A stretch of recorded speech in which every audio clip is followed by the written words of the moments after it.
Howdy, Banger fans. We're live. We're live again. And we've made some, hopefully, stream improvements. We've got another pal that you're going to happy to see. Our guest today, Mr. Bradley Zordragger, coming in from home. You're excited about this episode? Yeah, it'll be a good episode. Melodeath was one of the first genres of music that I got super into in metal, so it'll be fun. It'll be fun. I don't know what I'm doing. I don't understand Twitch, but I'm here. That's why we got Blaine. That's why we got Blaine. Right. That's running my the job. show. That's my job. Guiding the way. To run around frantically. Where do we start? Where do we start? Well, let's just check in with Brad. Brad, we haven't seen you in a little while. What's new? What's shaking, buddy? What do you got? You got any projects, anything on the go that you can announce? We all know there is always something behind the scenes with our boy too. Well, I saw Sam yesterday. I was filming. I waved at him across the office. Anything that I've got going on, it's mostly secretive right now, I guess. Yeah, I can't think of anything that's public. Well. But yeah, I'm going on tour with Sulfur in June for a couple weeks, so maybe I'll see some people there. But that's about the only thing that's public, I think. I should make a list before I do these things. But yeah, I think that's about all I got going on. You know what I'm really excited about? What are you Can excited I tell you what I'm really excited about? What are you excited about, Sam? I'm really excited about going to my first fucking metal show in 2.5 or more years on Friday night. 2 days. Opeth, Mastodon, Chemist coming to town. I'm going to be there with my boy, Rory. Some of you may remember him for the from the Gojira review last year. And what's exciting is how excited he is. He hasn't stopped talking about the show in like weeks, months. He's a drummer. He's a big fan of Bron Daler, and he's super stoked. And he's really hoping he gets to meet Bron. It's pretty cute. I got him that. Do you see Bron's Clowns of the Pandemic book that he did? So over the course of the pandemic, he drew all these clowns. Really into clowns. So I forget the title. It's like 100 Clowns of the Pandemic. And anyway, we're gonna bring the book, and Rory wants him to get it signed. So look at this nice. This is so wholesome for a metal channel. Just a sweet father-son moment at a Mastodon Opeth Chemist show. Very good. A lot of air drumming. There's gonna be a lot of air drumming. Anyway, yeah, super stoked. Two bands I love, Mastodon and Opeth. Inky asked if this is his first show. I think I know the answer to this. No, I'm guessing his first show, Iron Maiden.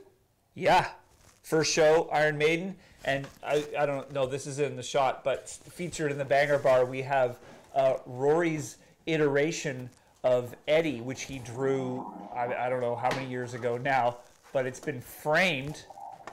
And that he brought to the Maiden show and actually gave it to Rod Smallwood, the manager, and he loved it, scanned it, gave it back. So there you go. It's my favorite thing in the Banger Bar. No, not his first show. His first show since then. He's actually seen Maiden twice. He's only 10. I had to wait till my teens to see Maiden, little bugger. So yeah, no, it's the first indoor kind of heavier show. So yeah, super stoked. That's what I'm excited about. Hey, Viking Rad, thanks for the sub with your using your Prime on the channel. Very kind, very kind. Yeah, we got some cameras. This happened earlier. We were setting up the stream, and there was just like. Daniel Williams is in for Craig today. Daniel Williams had like 5 free minutes today, and you give Daniel Williams 5 free minutes, and suddenly we're in the sky. Suddenly there's all these cameras. I like that. Suddenly you got a nice wide from the sky. Yeah. It's probably what killed the stream earlier. Yeah. All these fucking angles. Oh, but damn. Anyway. Aussie Rules tossed out 100 bits to ask any updates on the Triumph documentary coming out on Blu-ray in the U.S. soon. You can't escape this question, Sam, no matter where you go. Short version. It's coming. It's coming. That's what I can say. And thank you for your patience. but we've had to work that all out. Obviously, Canadians have been able to see it on Crave and CTV, but we're working on getting it out to the rest of the world as quickly as we can. So, but thank you for asking, and yeah, hope you like it when you get a chance to see it. Aussie rules. Eye on the TV. Thanks for gifting us up to Godzillers as well. Damn, look at this. Look at this. This is 20 minutes in, and we're already popping off. Viking Rad Gaming says, saw Sam's documentary on a metal headbanger's journey and been a fan ever since. That's, hey, I can say the same thing. It's a long, ever since is a long time. Yeah, yeah. Long time. I even did the fan thing. Sam was at Heavy TO 1 year, and I walked up and you know, said I really enjoy the documentaries. I went to school for history, so I can relate. Blah blah blah blah blah.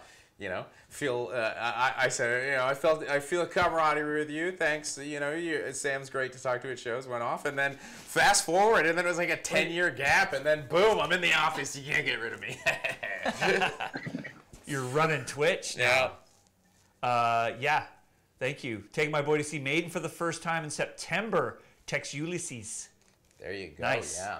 Good. I had my first show back from the pandemic on Friday. The great, one of my favorite bands, Ultratom, Quebec death metal played, and boy, they were awesome. It was such a great first show back because, of course, it's a room with like a capacity of like, I don't know, 50 or 100. So yeah, right. So you know, I was standing on a couch getting some, you know, getting a nice bird's eye view. Real fun.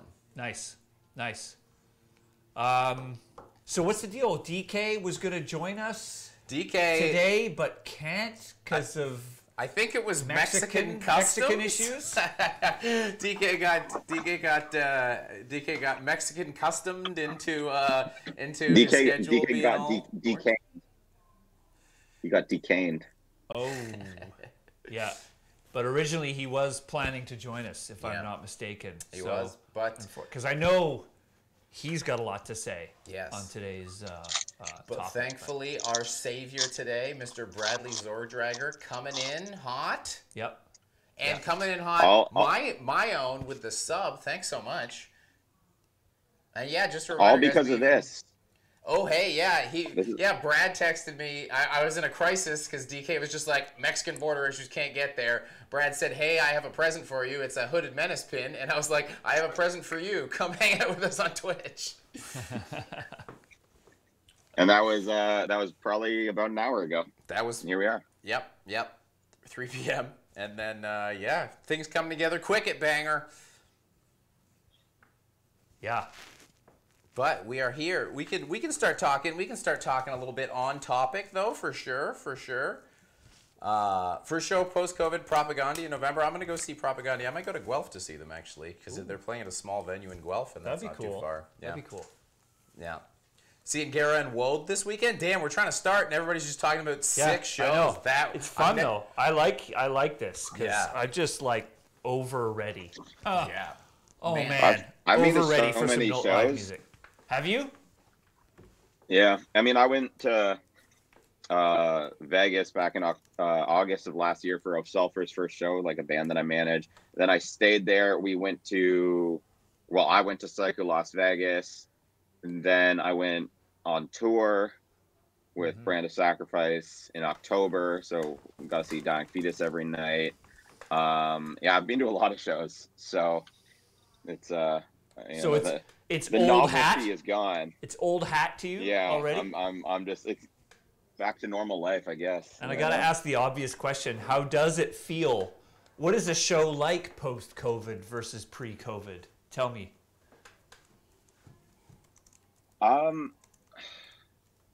mean, I guess we'll see how things are going now that like a lot of mask mandates and stuff have been lifted, but I was pretty impressed even like back at Psycho with the amount of people that were wearing their masks and stuff. I mean, I guess a lot didn't change for me because I don't really go hit or go up front. Yeah. I kind of stand it back. I guess I said post-COVID. That's probably a bit of a misnomer. You know, but you know what I mean. Yeah, we're not quite post-COVID. So I don't know. Shows are happening. Shows are happening. Yeah, that is joy. Yeah. Yeah. Yeah. Copy that. Yeah, I don't know. It's been kind of normal. Like at the show, like just people wearing masks. Yeah. So That's good. That's good. Nice to hear. Yeah, I had my mask on at the show. A bunch of people didn't, but you know, we're getting a little. It's like hard to know whether we can relax or not. I know. Feels like it's been a while. All right. Can we turn the ship here? We should get. Yes, we could talk about. We could just do a lock horns on who has the best post-COVID concert. But we're of course here to talk about Melodeath Essential Albums. But before we get to your list, I guess there's hey producer Craig in the chat with a great question. I wonder who that is. With a little earlier with what is Melodeath? Oh geez. And we all can give a little answer, but I don't know. We've got I'd say we've got a resident expert in the house, and Mr. Sam Dunn. Maybe made some content about Melodeath in the past. Why don't you give a rundown for the chat, just in case anyone here is a little unsure. Well, I mean, I think we're preaching to the choir here, or informing the choir in a lot of ways. I mean, it essentially is it's melodic death metal. It is the style of death metal that, most would argue emerged in the 90s, which started to bring some of the melodic sensibility of older styles of metal, be it Maiden, be it Priest, be it even some of the thrash from the 80s, and layering that on top of death metal, which of course from the late 80s into the early 90s, many would claim that was sort of the heyday, the explosion, the big bang moment for death metal. But I think, chat, good point, coffee, beatsy.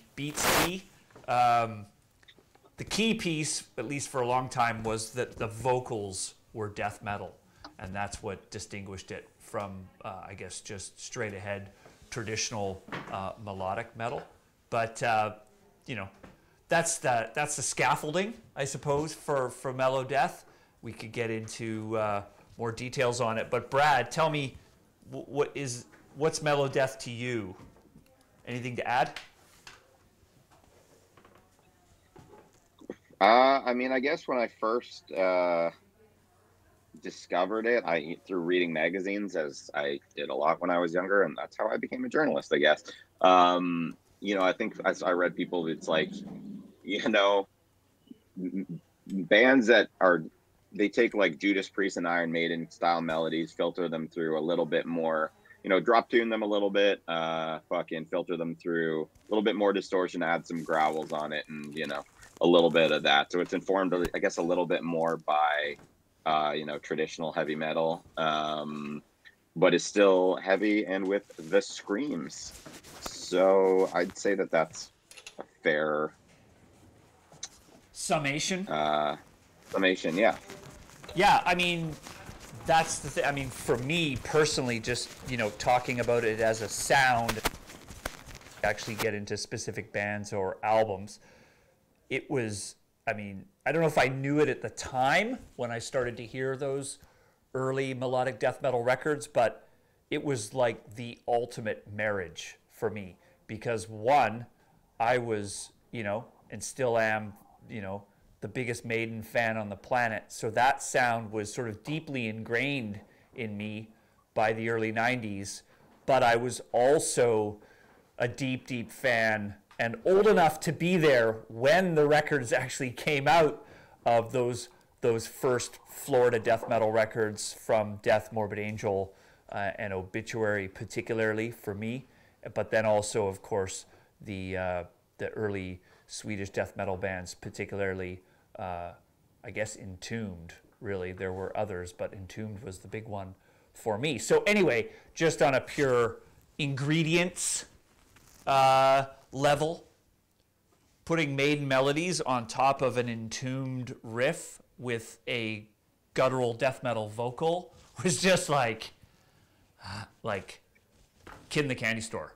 It was And really, to be honest, still is, you know, the core sound that I think is just about my favorite in metal. So it was just that perfect marriage. When I heard those early records, I was like, oh, you mean you can do the dual widdly harmonizing guitar part over the detuned fucking heavy metal pedal going through a PV amp, low basement fucking death metal guitar tone? Like, you can do that? And it was like, all right. Yeah, I mean, it was a little bit like, you know, death metal happened, and then I was like, we can make this a little more fun. Yeah. We can toss a little fun in here. And yeah, I think for so many of us, like, yeah, Judas Priest was one of the first metal bands I loved before I even knew I liked metal, kind of thing. And yeah, so when you kind of find the music that you're kind of currently listening to, but you find that kind of little bit of nostalgia as well, it just has that great hook. And for a lot of people, I think it's a super important genre because, you know, it eases that transition into death metal. I always found death metal to be kind of, out of all metals, definitely the one that has the highest barrier to entry for me. Like, I started listening to black metal before I started listening to death metal. And, you know, anything to just get your ear tuned to that sound before, you know, just shoving you in the deep end. Some people can do that, but, you know, some people, if you just play them straight death metal records, are never going to get turned on to death metal. But the amount of times, you know, like, I do, you know, when I'm out at a show, like a stand-up comedy show, and someone will be like, oh, you like metal? Yeah, I listen to a bit of metal. It's mostly like when I'm at the gym, you know, like bands like Amon Amarth really help me lift, bro. And you're like, you know, you could be a jerk and be like, oh, I don't like this guy, I don't like him listening to metal. But like, hey, this guy could be 6 months to a year away from turning into one of us, you know? We could steal him, you know? I think, you know,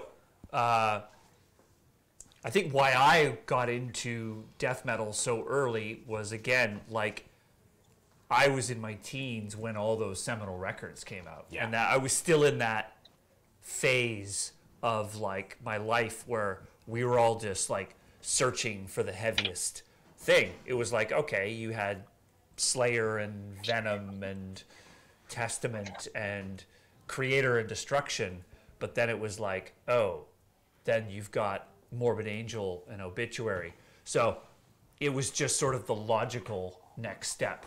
So I guess that's why it resonated with me, like, when it came out, because it was brand new. No one had made sounds like that before, right? When Left Hand Path came out, it was just like, nothing had ever sounded like that, or Slowly We Rot, or Scream Bloody Gore. No one had made sounds like that, right? So, but anyway, but I liked the sun coming out once in a while, bit, right? Yeah, right? Yeah. And in Maiden and Priest, the sun's out a lot. The sun is shining over those songs. So I just got addicted to that balance, I guess. And hey, Art Vandaland Space Wizard, thanks for using your primes here. Thanks for the subs, pals. Thanks to everybody for the subs. Reminder, yeah, the subs, whether it's through Prime or through cash dollars, all goes to this new thing we're starting up. You know, more money for the banger coffers to make content. So we really appreciate it. And you know, you support the channel and you get some silly little emotes. We've got a little one of Sam. We've got some metal legends. You can skull rate things when it comes up in time. Yeah.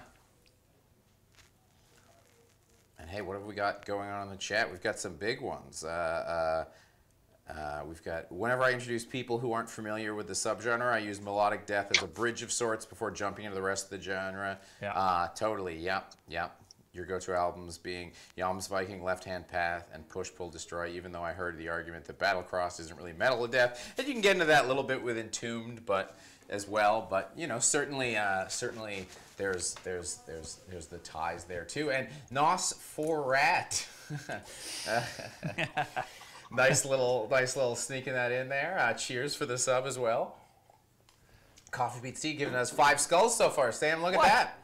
It's a lot of We got a little skulls. salute. We got a little Blaine salute. I remember we only had 2 skulls. Only had 2 skulls. Yeah, you there. Yeah. The Coliseum for the album. We had 2 skulls. We had 2 skulls. We had 2 skulls. Well, I think we've only got 1 now. I don't know where the other one went. Oh, here we go.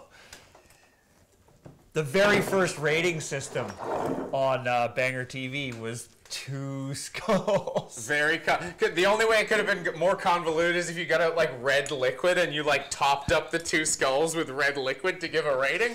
Well, the music side gets a 675 milliliters, but on production I can only give it 382 milliliters. I think that's a great idea. I think we should do that. There would be certainly some drama to it, like where is he gonna stop? Yeah. We started. It was baby steps in the early days, incremental. So, and once again, thanks for 5. That's a lot of skulls. Yeah, we're once again taking some baby steps here. Yes, indeed, we are, and we're flying now, thanks to Daniel Williams, Mr. Craig Mailman from home, keeping the ship on course. Yeah, I'm really resisting talking about specific bands because everyone's going there, mentioning all these bands and albums that many of them. Hey, dear Beer Kaiser, thanks for gifting us up to producer Craig. Very kind, very kind. I like your image. That's very angry. Yeah, that's one of DK's emotes. DK and I both have emotes of each other. He's got the old stink face there, and I've got DK just asleep. Oh, hey, I can put it in. What am I talking about? Why talk about it when I can show it? We're on Twitch. We're on Twitch right now. Craig and Williams are killing it. Stars, the master of puppets. The masters of puppets. If things go wrong, we can use this. Oh, I'm getting led out of the cave here. Just say it, Sam. We know you wanna. Yeah. Richard at Burf. All right. Burf, mate. Should we head over to the board and start doing some board action? Yeah. I guess we should. There they are. There they are. It's a starting point. It's a starting point. Boy, oh boy. Boy, oh boy. Yeah, interesting. A lot of albums up there from just a few bands. Yeah. Like there's multiple records from a few bands, which, we should maybe talk about whether that's really what we should be doing today. Cause I can also, I now can live edit, so if there's an album that isn't displaying up there, we can toss it in. So if anyone wants to toss anything in, we're not limited by the albums there. I have a digital silver marker, and then I can just download the album art and re-add it to the tier list. Because we could definitely argue that the love could be spread more broadly than what's up there.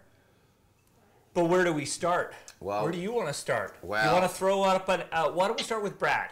Brad, what's your Brad, choice? do you want to kick things off with our legend album? What's your legend album, or I don't know if there's an album you want to just sort of tease in here that may not be the legend, but is like the next best thing, the gateway, or what was the? All right, let's start here because I want to know what was the gateway album in Mellow Death for you. Like, is there one that kind of kicked down the gate? That's a leading the witness, Your Honor. Leading the witness.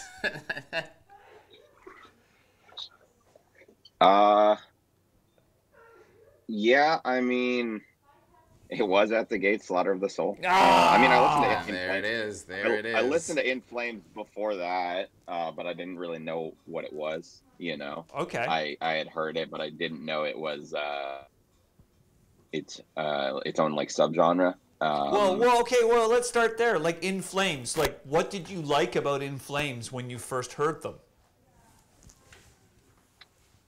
Well, it was an easy way to get into screaming music because it wasn't too abrasive. So I liked that you could kind of hear what was going on, even though I still don't know what a pinball map is, truthfully. I could understand the words coming out of his mouth, even though I couldn't make sense of them.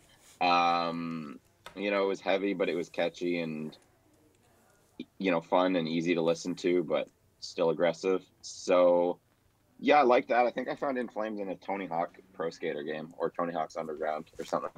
And I like that. A half step back from there, like, so prior to In Flames, were you listening to metal at all, or were you less heavy metal, or just metal with melodic vocals at that point? I didn't really listen to much metal with melodic vocals before getting into screaming. I was mostly into punk. And I guess, I mean, bands like Strung Out and Propaganda are half metal bands anyway. Right. So yeah, it was more like that. I like Metallica. I found a Kill 'Em All cassette tape in my uncle's old bedroom at my grandma's house, so I took that. But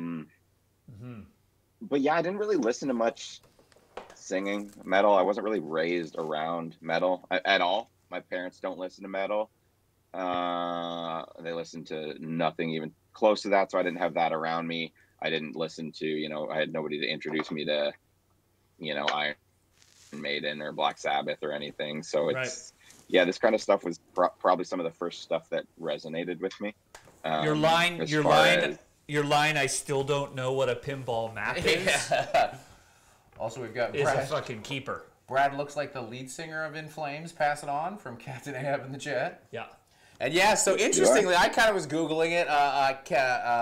Chris Bizarre tossed it there. So it was Embody the Invisible was in Tony Hawk's Underground. But I found a list of all the video games that In Flames has a song in. We've got Trials. It's a lot of extreme sports. Trials Rising, but then you've got Guitar Hero Live, of course. Saints Row 4, APB, All Point Bulletin, MX versus ATV Reflex, Guitar Hero World Tour, Brutal Legend, Madden, NFL 09, Motorstorm, Guitar Hero, Tony Hawk's Underground. But very peculiarly, I found they were also in a game called Splashdown 2 Rides Gone Wild, which is a Sea-Doo sponsored jet ski game, which has a soundtrack that's kind of aggressive. They not only had In Flames in there, they had Soilwork, Natural Born Chaos. And okay, sorry to interrupt. This is a rabbit hole, and we shouldn't even be going here yet, but I got to shout out to Berkshire Hunt says, Slaughter of Soul can't be a legendary album because of the Calver's blatant misuse of the font papyrus. It's a crime against typography. It is true. It is true. That. The unfortunate, definitely the At the Gates detractors have one easy thing that they can toss against it. When people are like, At the Gates sucks, they ruined metal. They introduced the metal world to papyrus and melodic. Amazing. I am going to use crimes against typography moving forward. That is excellent. So it was in Flames, which was the gateway to At the Gate. Sounds like, Brad, for you. Yeah, indirectly. Like, I didn't put them together. I didn't realize that they were from the same scene. I didn't realize really much about that. But it was it was between that and Black Dahlia Murder. Although I think that they kind of, I think I discovered them from their second album, but they kind of perfected the melodic death metal thing on Nocturnal. So it was kind of those two bands at the same time. After In Flames existed as a thing that I didn't know what the heck it was, but also like around the time I discovered In Flames, like I don't know who at whatever fucking video game place made Tony Hawk's, but who decided to put Embody the Invisible on there when they totally could have just put one of the new metal songs, but like kudos to them. Because we've got a lot of papyrus. Okay, I just love the fact that we're doing a fucking metal Twitch show and there's a feverish debate going on about font use. I love it. My pal Glam Shatterskull, it's the font used in Wine Mom Midwestern American bistros. Someone should start a melodic death metal band called Papyrus. Yeah, I mean, there we go. I guess technically what we're learning is that forget all these demons and skulls and torture. The most brutal thing of all is papyrus. You can tell Sam's never seen Blaine's stream. Truth. True. I don't think he. We're dragging Grandpa into the 21st century here. That's right. Font Lockhorns when they have the 10 most essential fonts used on album covers. Yes. I'd do that. I'd do that. Do that for sure. I go off about. I hate Drop Shadow. Let's go. I get really randy about when bands. Sometimes bands will use like too many fonts. You know, when like there's like multiple fonts on things. And Yeah. Guys, you get one, maybe two. You gotta cool it down. Like you can't be having each member of the fonts. band got a font. Too much democracy. What was the gateway album for you into this realm? I'm not going to say it was the gateway album, but I want to come in with, you know me, I like to have on this show, I like to be the wild card. And, you know, we were doing my research, looking through a lot of lists, and I was like, you know what, I understand a little bit why, but at the same time, you know, whether you like it or not, I don't know if there's a melodic death metal album that had a bigger effect on the world of metal than the first Death Clock album, the Death album. Because, I mean, bold. You know, you get someone making very quality melodic death metal, right? You've got Brandon Smalls, who's a genius.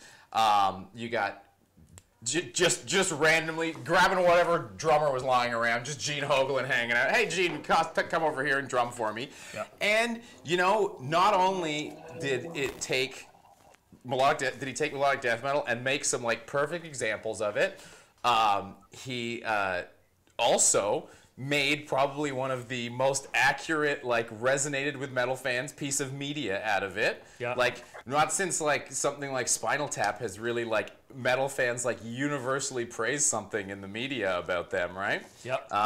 And on top of that, there was like it wasn't an attempt to like cash in on the metal community, because then he was doing all these tours, and all these tours he would do the Death Clock tours would have a bunch of, you know, legitimate beloved metal albums, and they'd throw out this this amazing. But hang on. What do we got? Some metal dude says Death Clock is not melodic metal.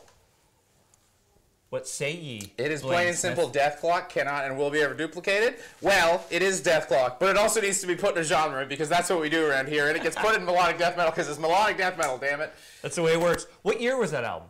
It's straight up death metal. People are saying. I don't know. I would disagree. I would disagree. Brad, weigh in. It's got death metal elements because they're trying to be brutal, but like if you listen to it, there's fucking hooks and riffs all over the thing. I don't think it would have worked if it was too death metal.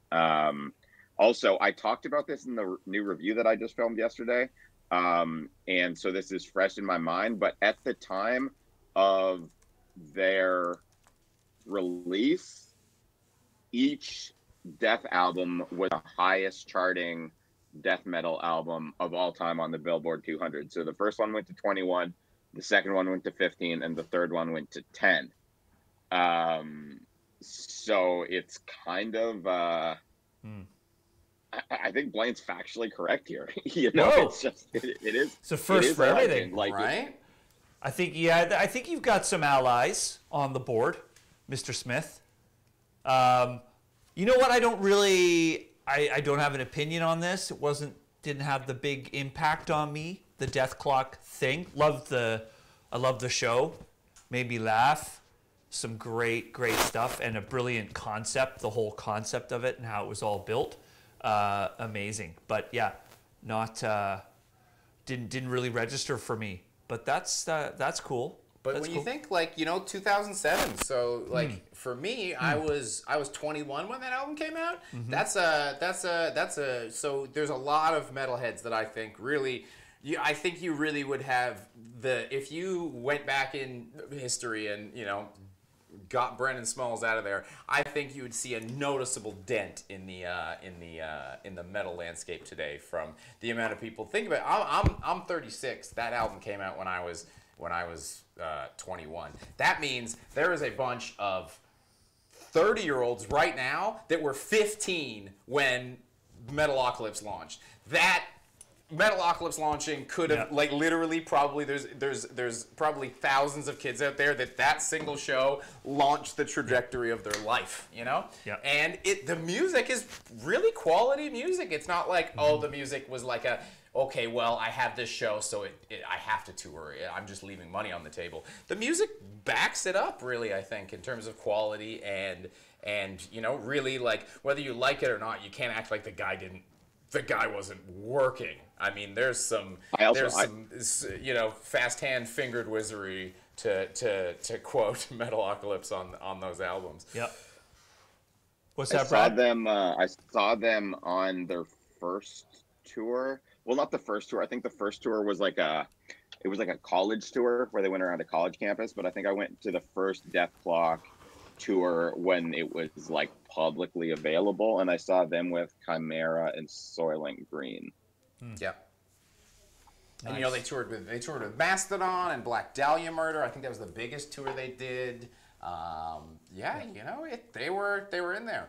Yeah, I was 18 and 19 when Death album came out, right? I'm sure, you know, and yeah, it's weird to me, people saying it's in the middle ground between Death and Melodic. Really, I find it like, I was like, this is a super mellow Death album. This is like someone writing a thesis on Melodeath, I thought.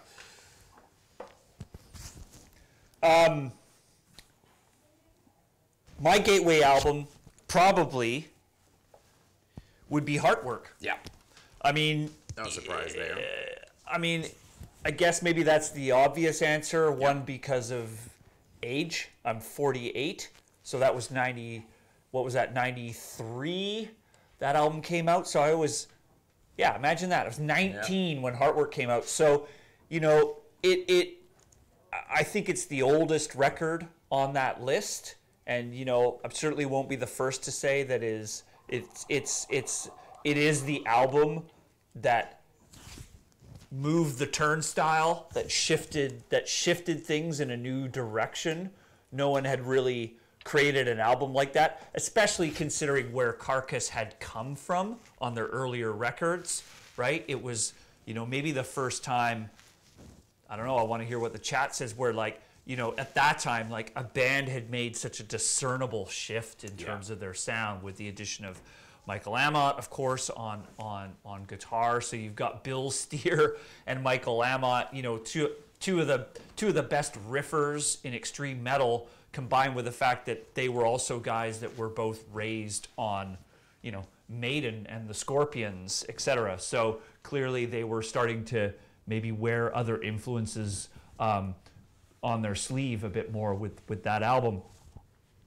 I don't think it's necessarily aged that well, and I kind of went on record in an earlier show we did a way back that I actually think maybe Surgical Steel kind of surpassed Heartwork in a lot of ways. Oh, absolutely. Sorry. Yeah. You're right. Yeah.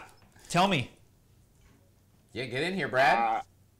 I mean, I think, look, Heartwork is cool for what it, you know, the doors it broke down, but yeah, like, I just don't think it's aged that well, and other people have perfected it, and even Carcass perfected it, I think, by adding on Surgical Steel just like a little bit more grind, you know, a little bit more energy there. So I'm 100% there with you. Yeah, and you know, no discredit to Carcass or Heartwork. I mean, brilliant band, brilliant career, love so much of their music, but I find looking back at older records really interesting in sort of what holds up, how things sound to our ears now compared to when they did then. And there's just something about the sound of Heartwork, and I can rattle on about production. I like to talk about sound, but it just doesn't. There are albums from that era in other subgenres of metal, particularly death metal, which I think have held up a lot better. Yeah. But I think, you know, it was certainly the gateway to a new possibility in metal, Heartwork, so it definitely deserves to be up there. What's Grant Truesdale saying Heartwork was his gateway. He's 34, so hey, Heartwork maybe contributed and does having some pretty quality metal coming out of Canada. Satan's little sunbeam saying I'm old, so Heartwork was definitely my intro, but it's so iconic and genre expanding. Yeah. Pain X Piss, Carcass gets it for cementing the sound. At the Gates gets it for perfecting it. They can both be up there. Punishment, Heartwork blew me away when I first heard it. Brilliant album. Yeah, the thing I'd say I think a little bit is you know, Heartwork, when you listen to that album, you definitely hear them like, they're not sure what they're trying to do quite yet. There's a little bit of that where they're like, we want to do something different and new, but we're not quite sure where we're going with this yet. Yep. And, you know, it's really cool for that reason. It's almost like, it's weird, as weird to say, it's kind of like what we used to have our, maybe we gotta add another thing to the tier list, the proto album again, because it's almost the proto album because you hear them tinkering around with the formula, but they haven't quite landed on the formula I think yet. that's a valid point. I think it is the proto album. I think that's bang on, because you have to remember at this time, 93, like as I was saying earlier, like at that time, like extreme metal wasn't that old, and it was still this process of like, who can make the heavier thing? Like, who can play a faster double bass fill? Who can blast beat faster? Who can create a more brutal vocal, right? That's where that music was at that time. The bands out of Florida, and then particularly, you know, some of the heavier bands out of Europe. You had Sepultura, and it was like, you know, the genre was still, extreme metal was brand new, but it was still like this drive to be like, fuck, our lyrics are going to be way more brutal. The Cannibal Corpses started by this point. It's almost like Carcass was the first band to have the balls to take the foot off the gas. Yeah.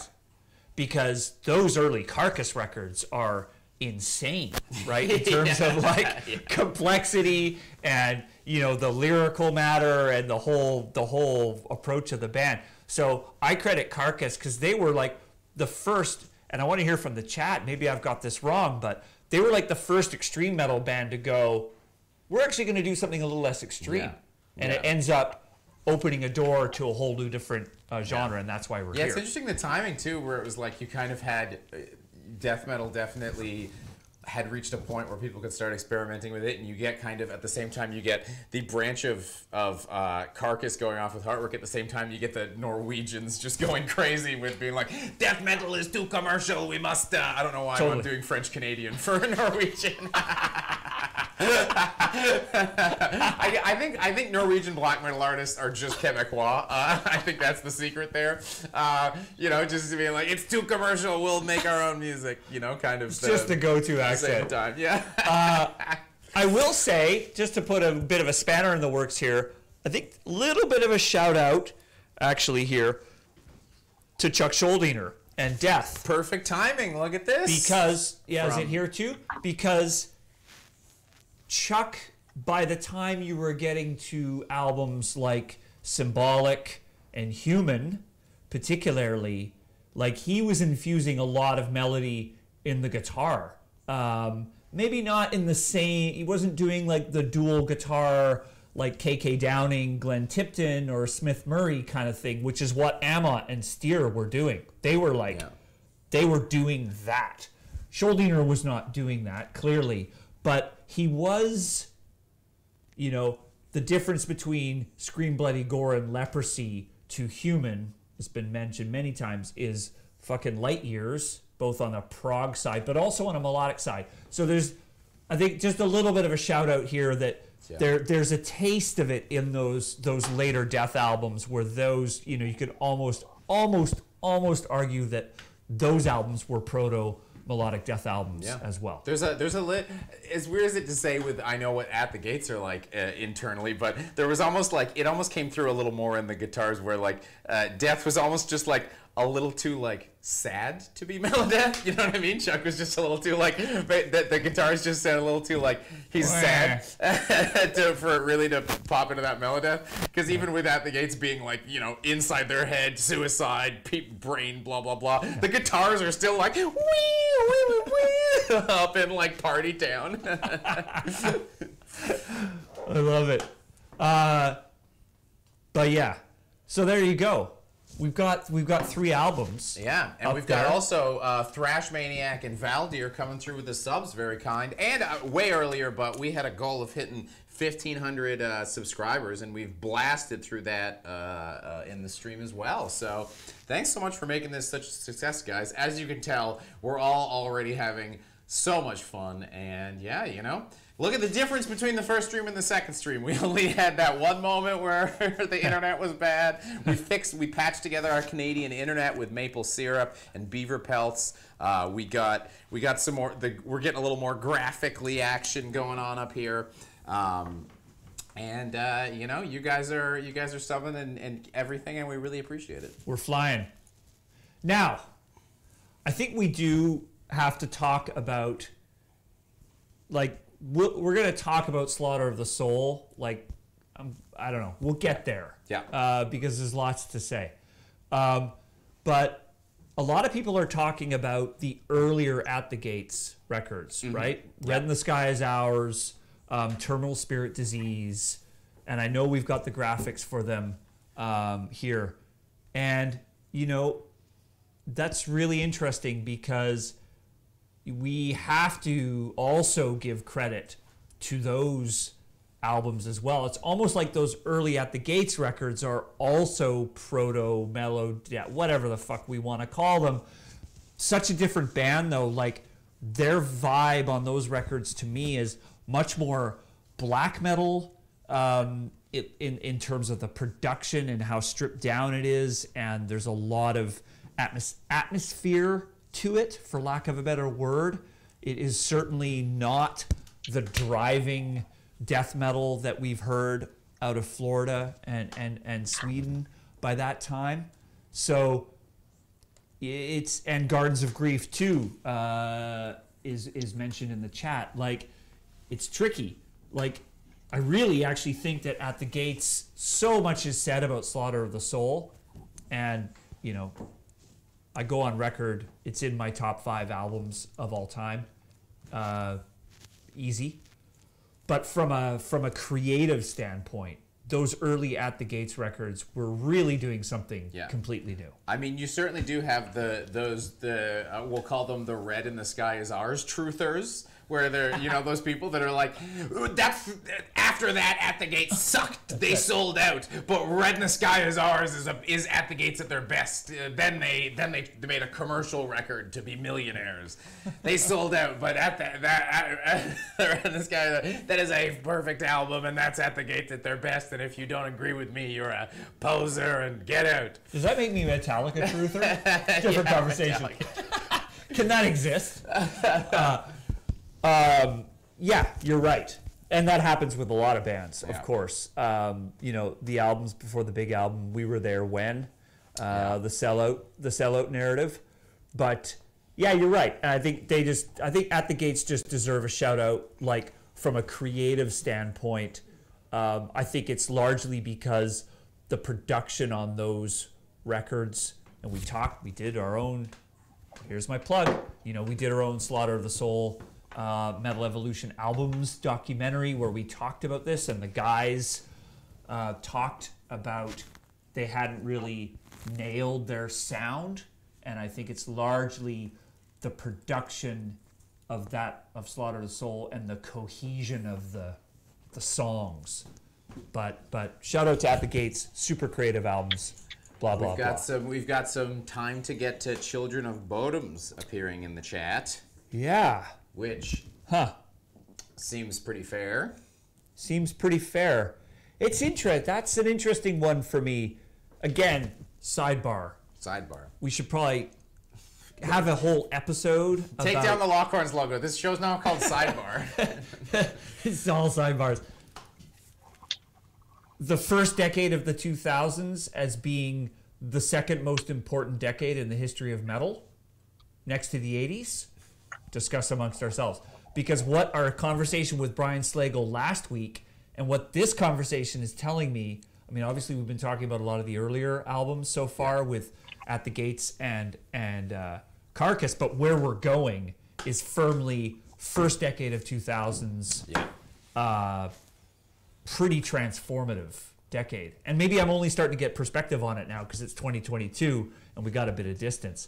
But anyway, I digress. You do. With the sidebar. Okay, sidebar over. Back to Now, yes. Bowdoin. So we do have a question about Bowdoin because old Bowdoin, besides making a fine cup of coffee,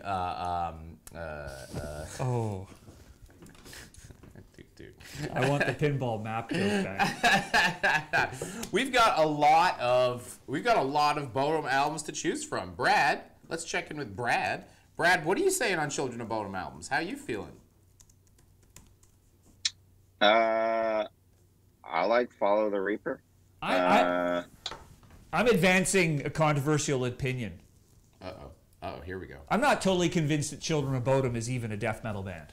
Really? They're just, are you going to say they're like just like a heavy metal band? To me, Bowdoin is way closer to the thrash end of the spectrum than death metal. You know, I don't know. I mean, maybe it's a credit to them. They've got such a unique... Bowdoin has a completely unique sound. Yeah. Right? Like, you know, I think, you know, obviously Kalma, there's other bands that are to some extent a chip off that block. But, okay, credit, Bowdoin, brilliant band. Hate Crew Death Roll, fucking destroyed me. Fucking, I remember going to Vakken for Headbanger's Journey in 04. Look at this brag. And I was overplaying that album on my head, on that trip. I was obsessed with that band and that album at that time. Sorry, Brad, cut you off. What it comes down to is, like, are we considering Melodeath exclusively the Gothenburg sound? Because if we're gonna talk about having Iron Maiden and Judas Priest melodies and screaming and heavy parts, it kind of fits. But Melodeath kind of became associated with a little bit more melancholy sometimes in the riffs with mellow at thrash, the gates, you know, mellow thrash. And Chris Pacey, mellow thrash. Yeah, I hear you. I don't know, like, so I grew up on the first generation of death metal, right? Like, I was a teenager in the first generation of death metal, and Bowdoin, to me, with except for maybe the vocals, doesn't have a lot of the hallmarks of death metal, in my opinion.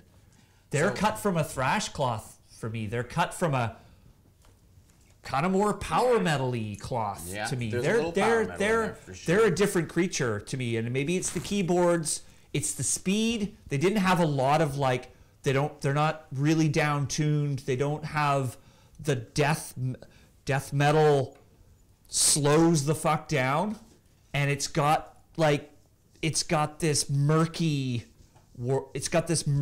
to the sound. And Bowdoin is clean, it's fast, it feels like thrash to me. Well, that's me. We now now that we're partners, we can do polls in the chat, classic style as opposed to an extension. So we did a poll in the chat, and 16-7 said yes, Children of Bowdoin is in fact Melodeath. Yeah. Well, so that then gives us... People may not know what they're talking about. I know. I don't care about the poll. It's my company. You're all ban everybody from the chat. Anybody that said Melodeath Bowdoin is better is banned. Fucking stream's over. Anyway. They have some albums to choose from, right? Yeah, they do. They do. I mean, I don't know what the chat's saying. I mean, I mentioned Hate Crew Death Roll. I don't know if we've got an image for that. Yeah. That, to me, what was that? That was 04, 03, somewhere in there. Obviously, Follow the Reaper was massive. Am I right that Follow Reaper is the one before? Yeah. Hate Crew Death Roll? Yeah. Those two. And then... remind me, what was the next one after Hate Crew? Shit. I stopped. Are You Dead Yet? Are You Dead Yet? Are You Dead Yet? Yes. Yeah. So we've got some good songs there. We've got some Hate Crew Death Rolls, and we got some Follow the Reapers. We've got. Are You Dead Yet? I mean, I think Are You Dead Yet was like, they started, going a little bit more down the American side. I mean, like, Hate Crew was like, we've heard of these American bands that are influenced by, like, Melodeath, and then Hate Crew, and then Are You Dead Yet was like, it's not that just that we've heard, it's that we're gonna really bring that in here. And then, And what is that to you? Is that like the more of the breakdown kind of vibe? Yeah, and I mean, a lot of these bands did that. I guess In Flames kind of went a little bit more new metal before they discovered the, the metalcore thing, and Soilwork, Stabbing the Drama, etc., is in and of that realm and is very celebrated for that. And At the Gates never did, because they just broke up. I want to talk about and they were like, I want to talk about the early Soilwork records, but we'll park that for the moment. Oh, but yeah. Anyway. Yeah, I would love to as well. Yeah. But yeah, a lot of bands started doing that.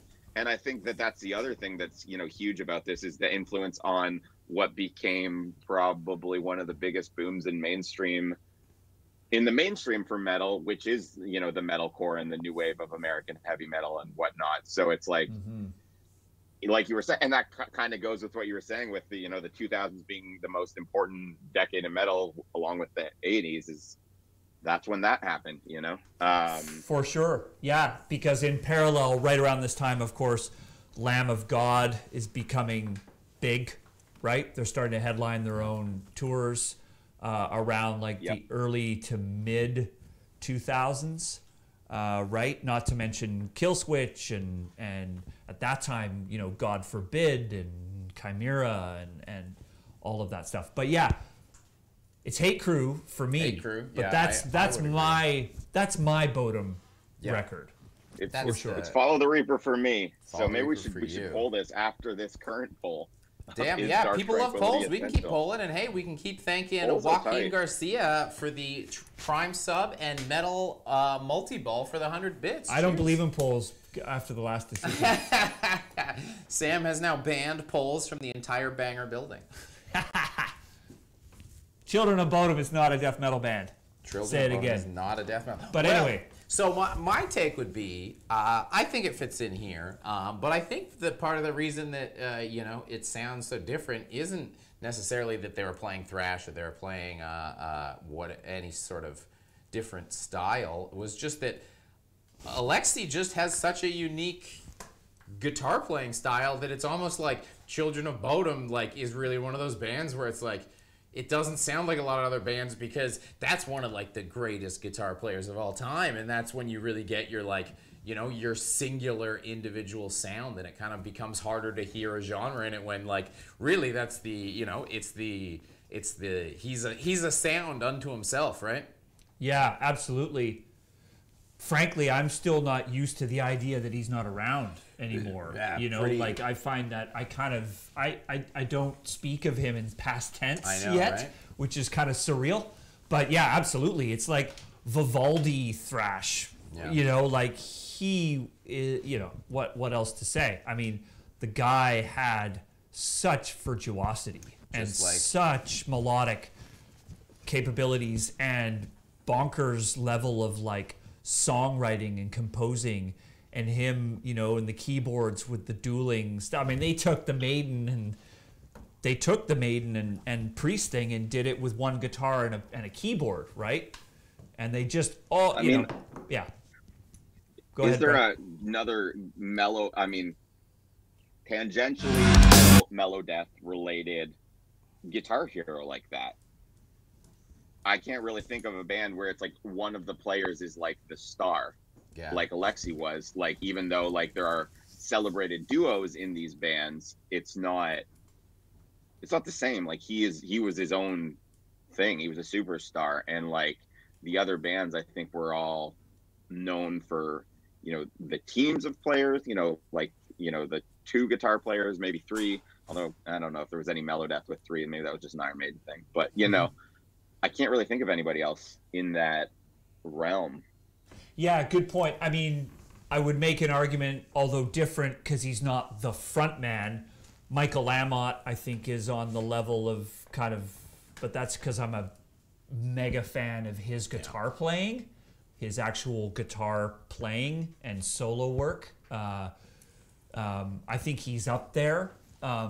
He's older, obviously, and he's a thread that runs right through this whole conversation. But I would agree, Brad. I think that's a valid point. He is frontman. He is virtuoso.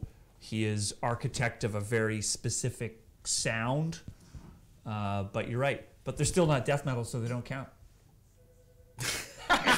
I guess the only other person I could think of is like Tomas kind of has that that association that just thinking of like the name recognition, the face recognition, the amount of people that tell me when I put on a trucker hat that I look like him. Dude, it's definitely like he's one of those guys that people will say like there's not a lot of other bands where you'll get you look like blank from this band consistently, even if you look like him, just because people not enough people know the name. So kind of that. I mean, rest in peace. Thankfully, they're not saying I look like Alexi Leto. That would be different. Might be a little more. Take that a little more personally. I'll take looking like all. Thomas sings on multiple of my other essential melodic death metal albums, and not just by his band. Wow. So, yeah. What's the poll saying? I mean, I'll talk all day about Lindbergh. You guys know. The poll's a bloodbath. The poll's an absolute bloodbath. We got Follow the Reaper 28 to Hate Crew Death Rolls 5. Outvoted again. I'm the contrarian. Yeah. I'm the contrarian. Edgelord Sam Dunn. All good. All good. We have had. I'm comfy out on the margins. All right. It's okay out here. We can firm that up. I've adjusted the tier list. We have had a lot of, and if another band where we're talking about a lot of these bands. You're talking about star power, which is kind of unique to Melodeath, more so than in other genres we talk about, because we're getting a lot of arch enemies. Yeah. Getting a lot of arch enemies. Just before we go there, Brad, what is it that Follow the Reaper has that Hate Crew doesn't, in your opinion? Was it just timing? Was it just like that's the one you discovered and that's the one that? That's Hate Breeder. I think it's more consistent now. I think it's more consistent. I feel like there's a little bit more filler on Hate Crew Death Roll, and they started flirting with the American stuff, and obviously I'm not opposed to that. I love metalcore. That's not a surprise to anybody here, but I just liked the pure distillation of it on Follow the Reaper a little bit more. Yeah, fair. I think I'm partial to it because we put it in Headbanger's Journey. Yeah. Fair. And I've always loved that part in the film, not to toot our own horn, but I like it because it's actually just a pure visceral moment where there's no talking and you're just in the pit at Vakken, and feels good. So someone caught that I accidentally, for sure, put Hate Breeder, not Follow the Reaper, because the albums are small, and I forgot whether which one was green and which one was blue, pretty much. Because I will say, looking at this, I've looked at a lot of Lockhorn's charts over the years. Another standout theme I'm noticing with Melodeath, because I've never really stacked up all the albums beside each other. Out of every metal genre that we've ever talked about, I think maybe the most consistently ugly ass album covers. Just no taste having motherfuckers with these album covers. Just every single one, you're like, what the hell's going on there? I mean, like, fucking the papyrus looks good next to half this shit.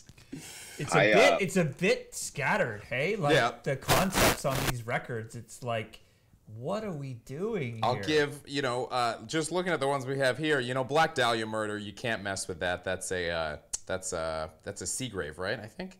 Yeah, I think so. And then you've got, fucking Carcass really pulling themselves out of a ditch with the surgical steel cover. Like, really unique, real different, not whatever the hell was going on artwork. I mean, I don't know. I don't want to mudsling, but maybe I do. I think it's just because there's a lot of In Flames covers out there. You know what? When I see them as a group, because there's like 3 there. We've got Jester Race, Horacle, and Clayman. Maybe one other. Anyway, and Colony. We got 4. Oh, no. There's a repeat. We got 3. And it's like, what is the idea here exactly? I don't know. But anyway, you brought up Arch Enemy, Blaine. I did bring it up. Well, the chat very much brought up Arch Enemy, and you know, they're not exactly making a hard choice. It's not a controversial opinion. It is. We can just. What are we saying? Refer to it as factual. I think is a fair factual. That it's pure facts that they need to be up here. I mean, it would be hard to say no. I think. Question is what album? That's harder. Brad, do you have opinions on Arch Enemy? Feelings? Nope. I do not. Damn, that was quick. Wow. I mean, I like some of their stuff. I just like don't have enough of an opinion to have an opinion. You know, Right. like I don't know. I mean, I can tell you, like, let me go through their Metallum, and I could fucking tell you the first album that I heard something from when my friend played it from me, and I thought it was cool. But like, I just never delved in really. Yeah. You know, for no reason really. I just never connected with it. No reason. Well, I'm It's not curious to bad. hear what the chat has to say about Arch Enemy albums. Let's hear chat. I want to know. Yeah, let's get. What some, are the feels? What is the most important Arch Enemy album in the context of Melodeath? I think that's what we're talking about, right? We're not talking about like popularity necessarily, but what's the album that crystallizes the sound? I mean, I have opinions. I'm a big fan of Wages of Sin. Yeah. Wages of Sin was the record for me that made me notice Arch Enemy, and obviously it was the first album with Angela, which was a big factor. I mean, some will say probably Anthems of Rebellion and some of the later albums that they were certainly more popular by the time those albums came out. But I think Wages of Sin is a pretty fucking fierce record. Also a little more thrashy, a la Bowdoin, but to me, because of the vocals and some of the slower parts, it's squarely a melodic death metal album for me.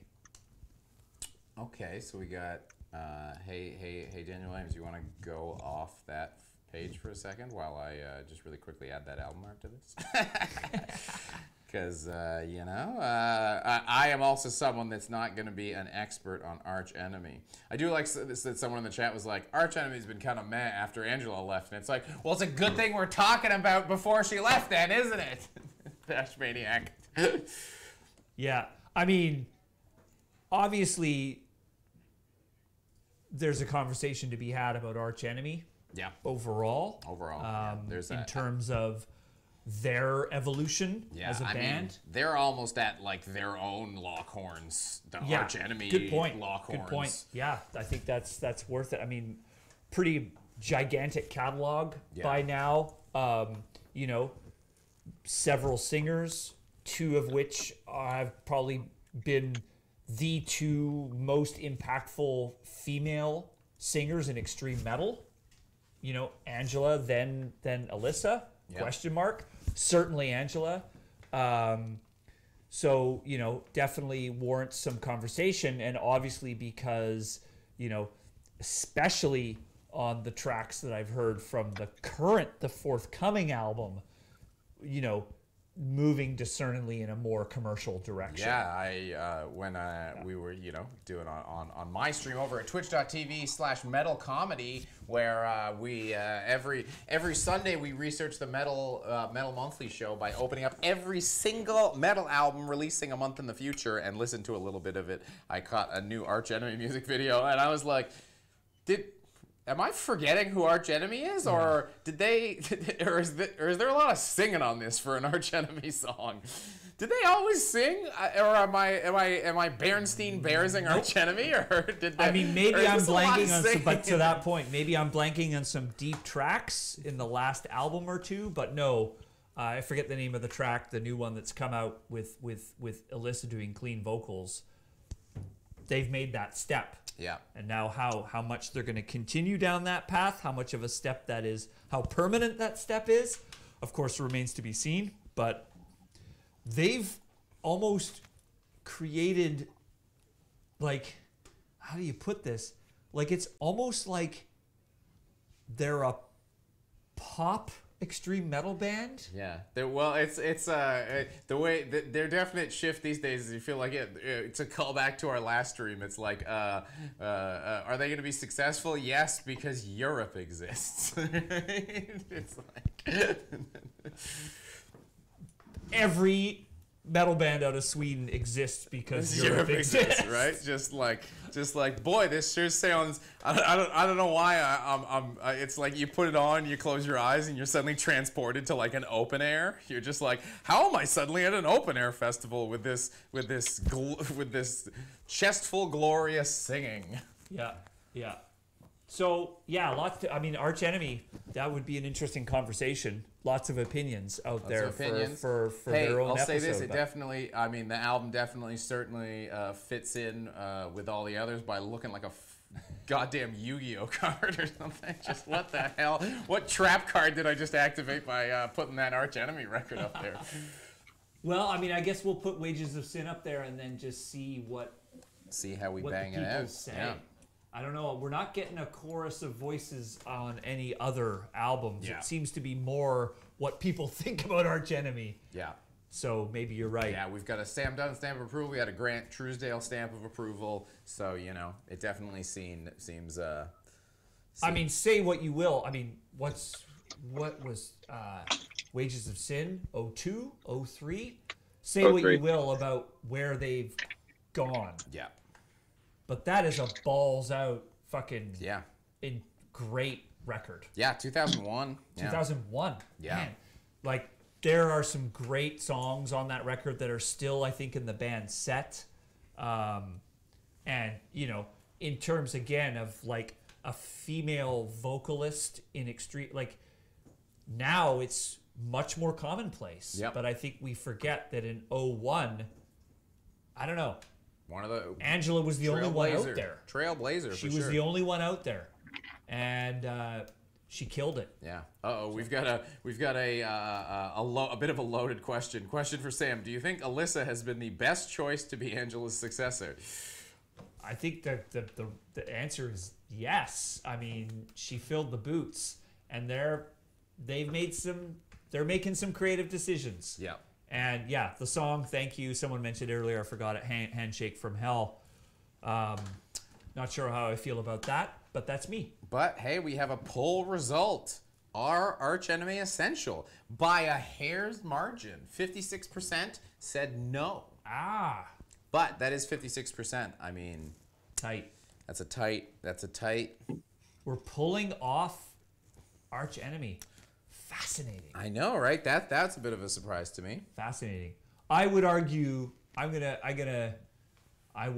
argue that people can't put an album like Wages of Sin in context. Yeah, it's a little hard. We're seeing it too much through the lens of what the band sounds like now.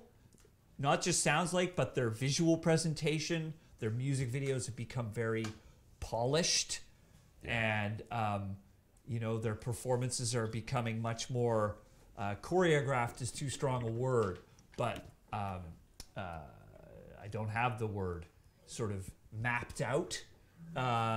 So I think people maybe don't know or aren't appreciating the impact of Wages of Sin when it came out. I'll rest my case. I mean, it happens a bit. It's a little similar to what happens with At the Gates, you know. Yeah. Right. Yep. Oh, you did this sound so that you'd make a bunch of money and create mellow death and metalcore, and like Arch Enemy's like. At the Gates is like, we broke up. Yeah. Like we made this album and during the tour on that record. This album broke us as men. We were broken. Yeah, exactly. And hey, The Night, thanks for the subscription. Damn, look at this. This is clipping. This is clipping. Yeah. We gotta make some decisions. Okay. I guess. What's next? I mean, Brad talked about them already. And there's a lot of their ugly ass album covers up on there, so we should probably check in with In Flames. Yeah. All right. Well, I'll put an opinion on the table. Yeah. I would actually put Clayman next to Slaughter of the Soul as the potential legend album, as a competitor. As a competitor. For legend.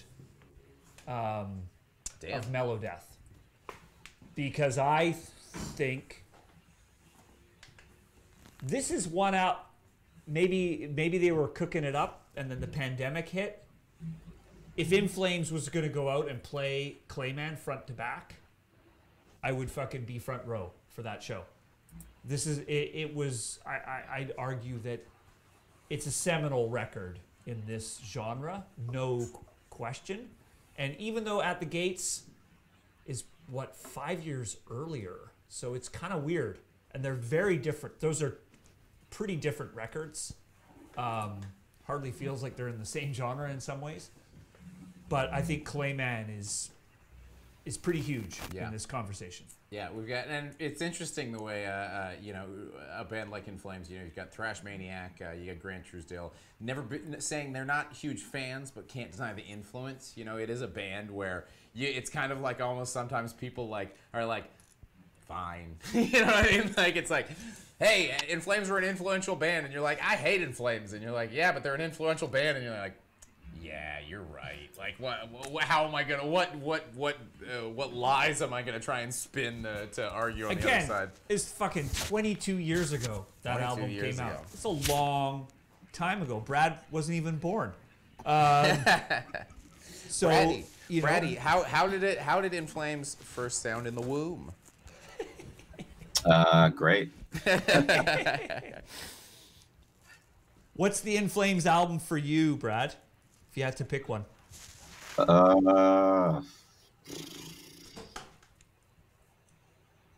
Jester Race probably as like a full album. But I do think Clayman has some like insanely good songs. And it's pretty good. I just think that Jester Race is a little bit more consistent for me. There's a few songs on Clayman that I'm like not as fond of. But for them, yeah. Isn't Jester Race their first record, though? No. Go Jester Race, Horacle, Colony, Clayman? Yeah, but they Do I had have that right? They had the other stuff before that. Lunar Strain is their first Lunar Strain. But then Jester Race. Yeah. Yeah. So there's a few years. What was Jester Race? 96. 96, yeah. Huh. Wow.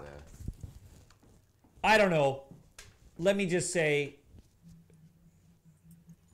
I think that Clayman is In Flames' master of puppets.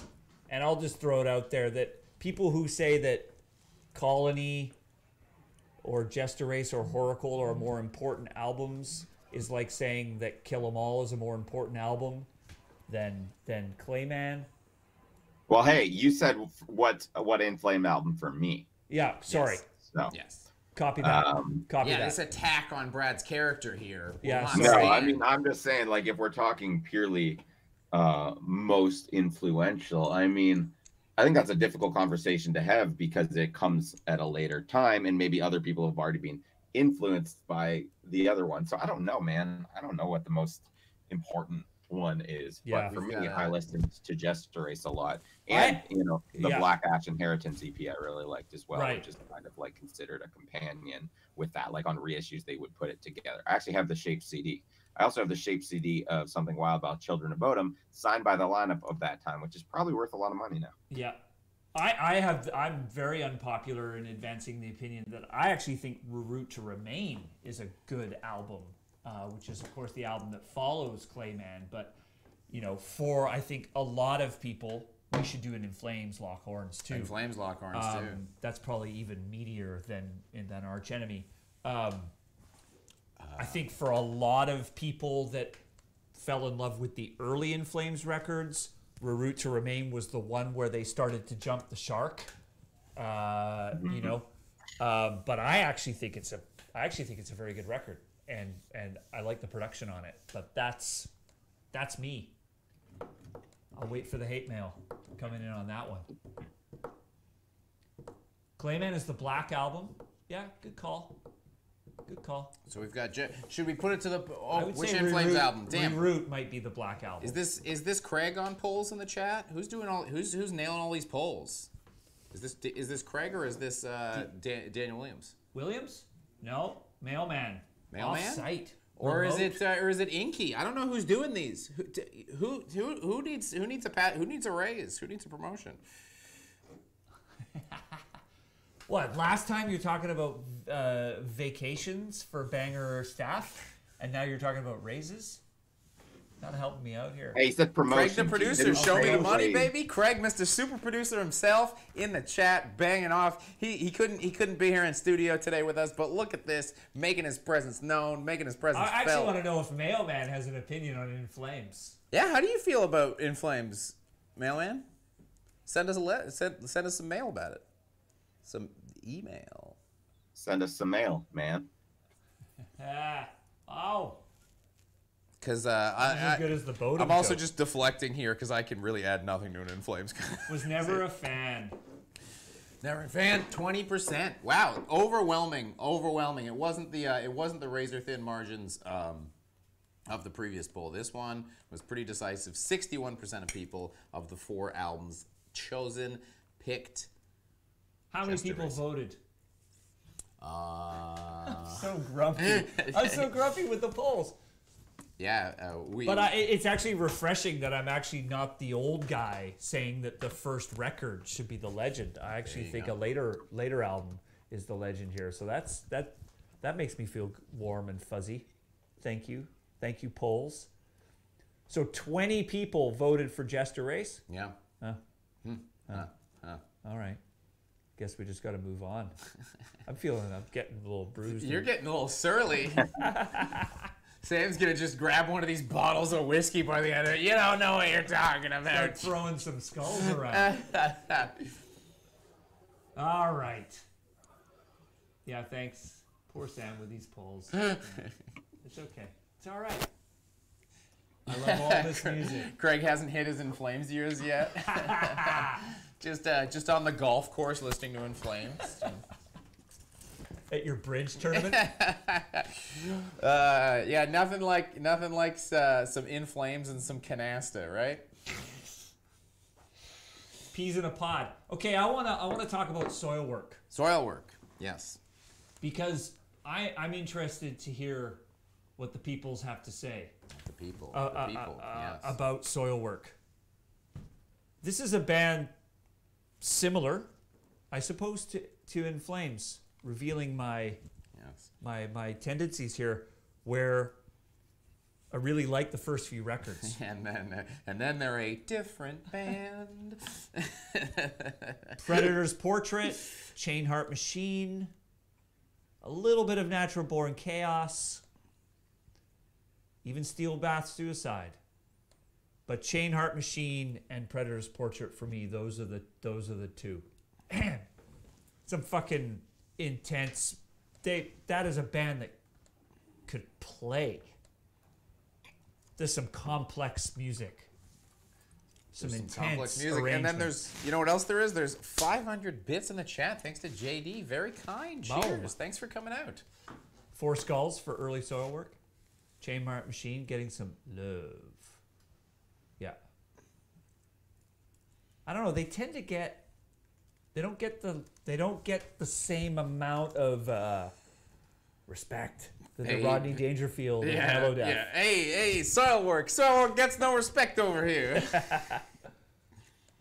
So, hey, when Soil Work was a kid, they asked their parents, they said, hey, Mom, can I get some toys for the bath? She gave Soil Work a toaster. Can you believe it? No respect. Love it. Love it. Right? Am I right? Also would I love like to Chain hear. Heart Machine. That's what I'm gonna say. You like Chain Heart Machine? Yeah. Fair? That's the hill that I'm not gonna die on. It's No. because I'm not wrong, so there's no reason to kill me. So No, I want to know what hill you will die on in this conversation, Brad. Have we already been through that?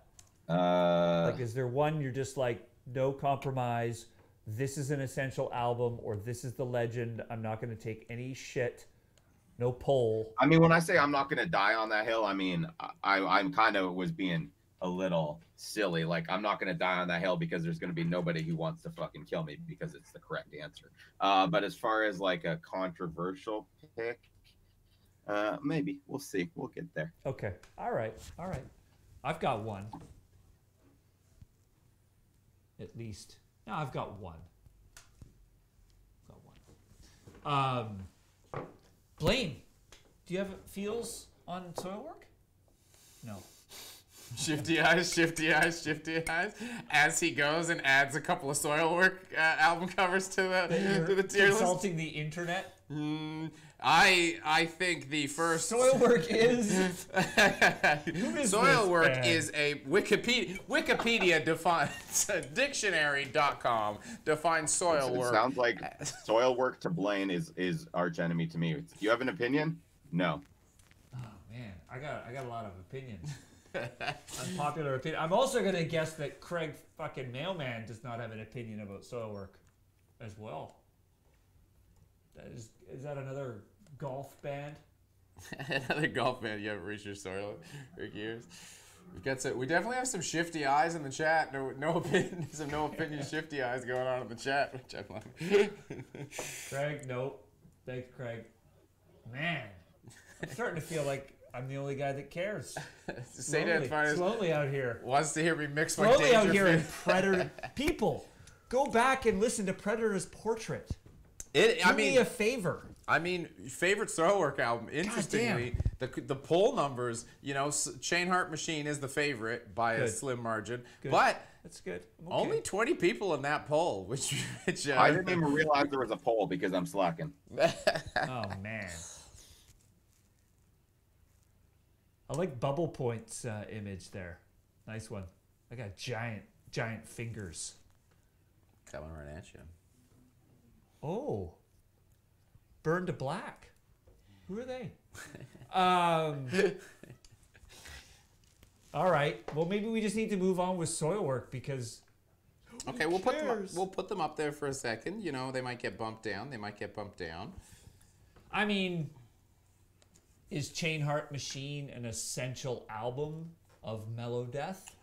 I mean, I think they're a band that deserves some attention and conversation, but yeah, man. So here's my thing. I can personally say the reason I think they up there, the only thing I can weigh in is I don't know if I super remember what Soilwork sounds like, but I absolutely know. Translation: you have no idea what Soilwork sounds like, but I absolutely know who Soilwork is. Like, yes. if someone was like, Soilwork's an essential mellow death album, I wouldn't be like, who? They'd be like, damn, if they were like, damn, this Soilwork song sounds great, I'd be like, oh, is this a trap? Is this Soilwork? I couldn't tell you. But absolutely, it's a name I know, and if someone was saying that, it seems like the name recognition alone suggests to me that they're like an essential band that I just haven't listened to. Sidebar, Thrash Maniac 99, The Haunted Witchery and the Crown. Fuck, yes, but yes, not Mellow Death. But just needed to say those band names out loud because it feels really good. Blake came prepared. I came very prepared. All right. Let's move on from Soilwork. Just get to Black Dahlia. It just felt like a world of pain for me. World of pain, yeah. World of pain. Just get to Black Dahlia. We've got time for Black Dahlia. Well, and I've also seen a lot of Dark Tranquility. Yes, that is true. Chat as well. So let's do Black Dahlia. Let's do Black Dahlia. And I'm on a Marth. Is there a Black Dahlia argument? But hey, Brad, you're a resident Black Dahlia expert. That's fair to say, right? Yeah. I mean, I've reviewed their last two albums, and I did an Unearthed, so I would say that that's a fair statement. Right. Is there a case for anything but Nocturnal? I guess is the true question. I mean, Nocturnal's a perfect album through and through. In my review, Overkill on Earth for Ritual, I think Ritual, they took more risks and there's a lot of payoffs there. But as far as like a Melodeath album, like who the fuck's gonna fight you on that? No, absolutely.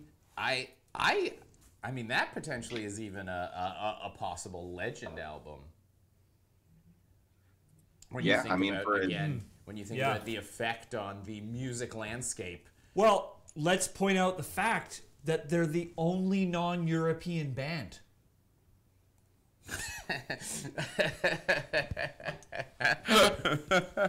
Boom!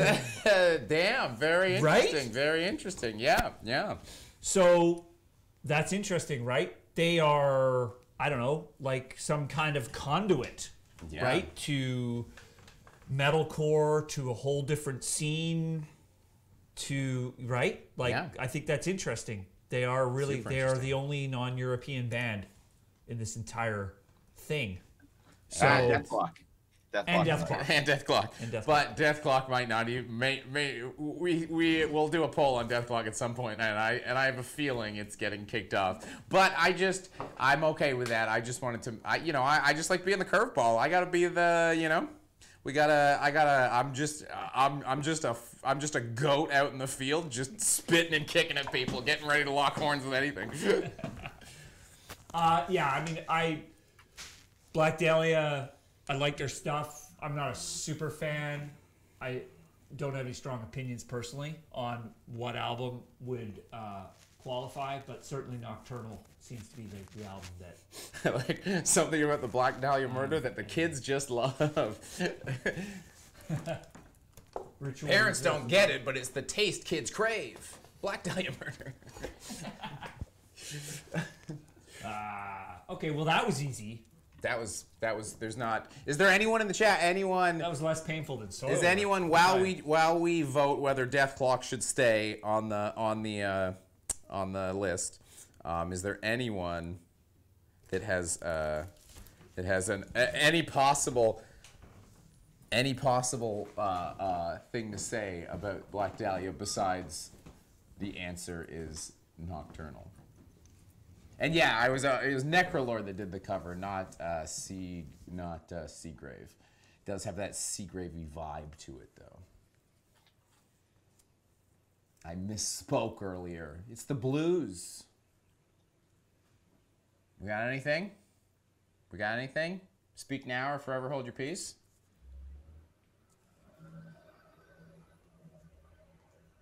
You'd make an argument for Miasma, but Nocturnal is the album I go back to more often than not. Yeah, so we got nothing. No one. But we have a very close Deathclock poll. Oh my God. The Deathclock poll is at 50-50. This is neck and neck. This is a thrilling race to watch. Deathclock. The Melodeath effect that was felt around the world, and the only other American band besides the Black Dahlia murder is just I've got an American band on my list. So. You got an okay. So this poll's going down. Damn, this poll's popping off. This is a crazy poll. Sick. Everybody go vote. Come on, we gotta get some more yeses in there. The no's are picking up steam. Can I vote? This might be the only poll I participate in. You have probably roughly a minute to sign up for a Twitch account. Come up with a very complicated password. You know I can't do that in a minute. Twitch has very stringent password requirements to keep our data safe. Sam,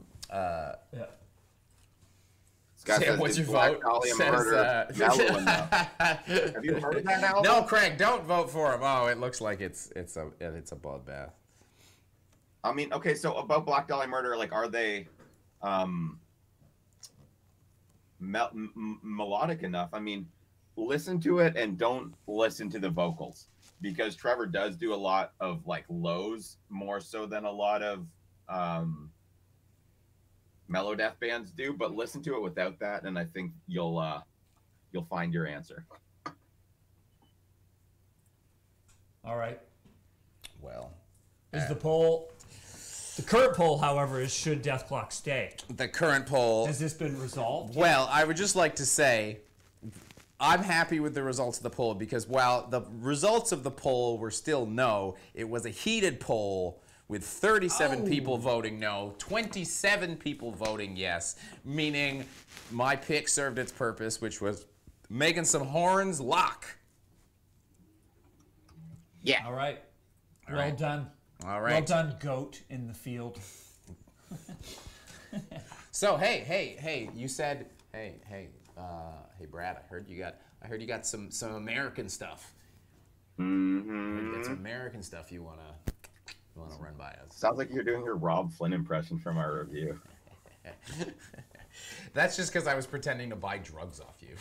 Oh, okay. Shit. Went over my dumbass straight edge head on 420 of all days. Shit. I mean, weed's not a drug, so it's irrelevant. So yeah, I mean, I'm gonna put Darkest Hour up there. Oh. They're American as shit, but they came from the hardcore scene, but they also recorded Hidden Hands of a Sadist Nation with Fredrik Nordstrom in Sweden and had Thomas Lindberg on the album. But I mean, I would pick probably Undoing Ruin or Deliver Us as an album for them. Even though I love Hidden Hands, but I think that they should also be in the conversation and All right. are American. We've got some solid choice from Mr. 12 Ounces of Loneliness. We've got Eye on the TV saying thank you, Brad. We've got Yoko Matsumoto saying justice served. Good call. Mr. Incredible, Good catch, choice. Brad. Darkest Killer Hour. album. Yeah. Thank you. So Yeah, we're for gonna do Hidden Hands. Are we doing Hidden Hands? Hidden Hands. Hidden I Hands. mean- Hands, Undoing Ruin, Deliver Us. I could pick any of those. I mean, the common factor being that Chris Norris played guitar on all three of them, and those were the only three albums he was on for them. Although he, I think, did some guest stuff on their new album. What about So Sedated, So Secure? Right, that was the album before Hidden Hands. I think that's a little too punky Yeah. for this. Too punky. Yeah. A little. It doesn't fit the Melodeath fully. Fair. I mean, yeah. I wouldn't have thought of them again. I don't know. Are they death enough? I think agree with age Bob is Dylan. a factor in the definition of death metal more ways than with other genres of metal. I think if you're of a certain generation, death metal means a different thing. To me, Darkest Hour is the furthest thing from death metal. Furthest thing. Wow. But- Shot across the bow. Front page. Somebody just said Darkest Hour is kind of hardcore, and the 2011 album doesn't seem like Melodeath. I mean, yeah, nothing that they did after Deliver Us really fully fits into that, I don't think. Fair. You know, in varying degrees. But that doesn't invalidate the contributions, because if that was the case, we wouldn't have been talking about In Flames, because what their current stuff is not Melodeath. Totally. You know? Totally So I agree. don't think that we can go with that. Yep. That's a tricky one for me, but I'm going to defer to the chat on Darkest Hour, you know? Whether Darkest Hour has an essential album in the story of Melodeath, not sure. This is interesting. Out of all the ones we're pretty far along in the show, and we're not even really we're not even close to consensus at a 10. And we have had a question in the chat.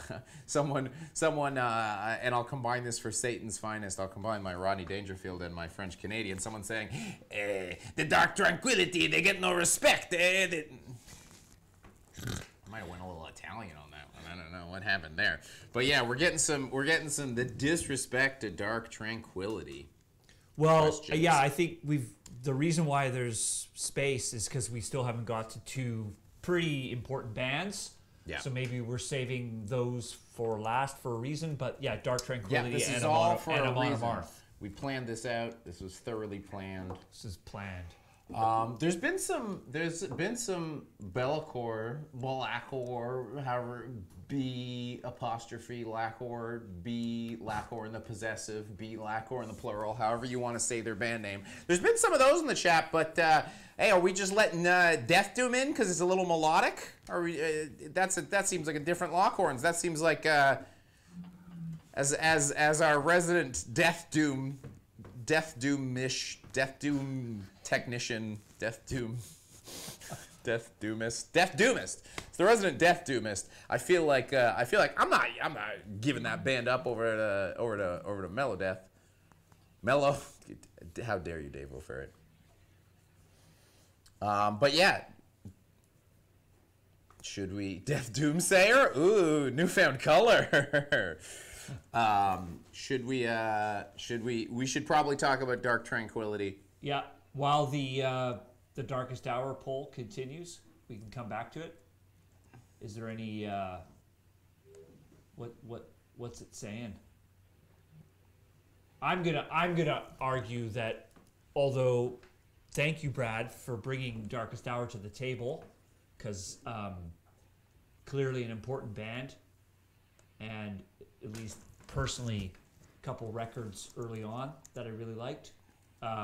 Not sure they should be an essential band though here, but that's me. But Dark Tranquility,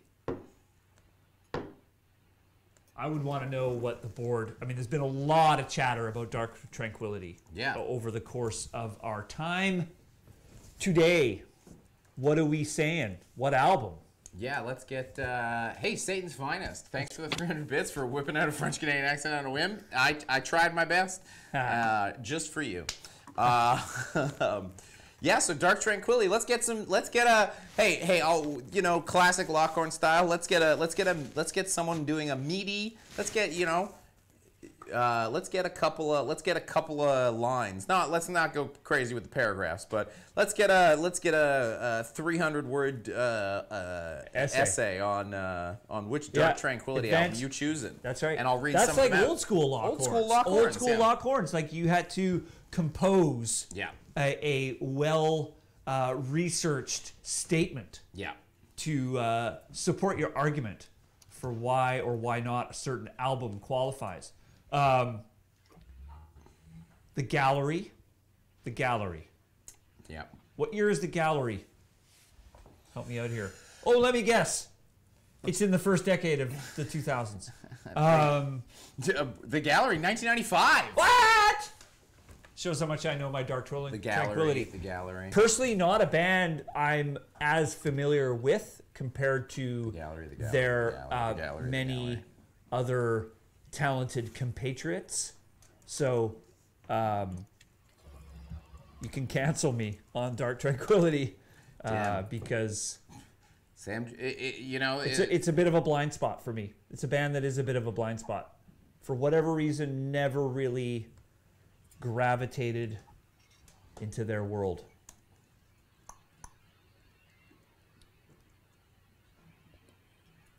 Damn, I like done. the Gallery.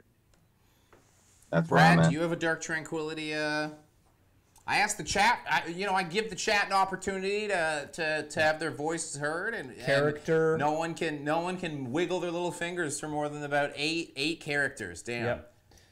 Old school Twitter up in here.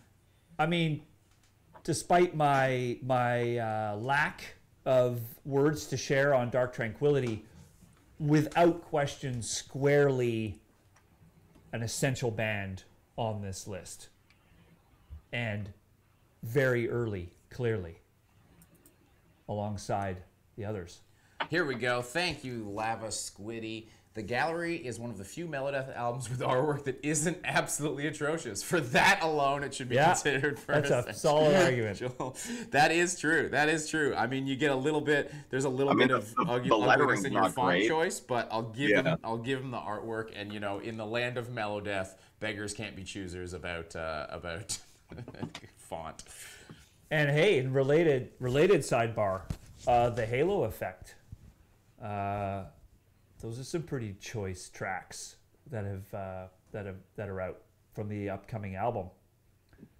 Formed entirely by X in Flames members. X in Flame members, yeah. You can really compile it. You sweep them up into a pile. Three of which you could argue are from the sort of, not argue, undisputably the core lineup. So it's 3/5 core in Flames, which makes it pretty. And I think they're making Clayman too. That's what they're doing.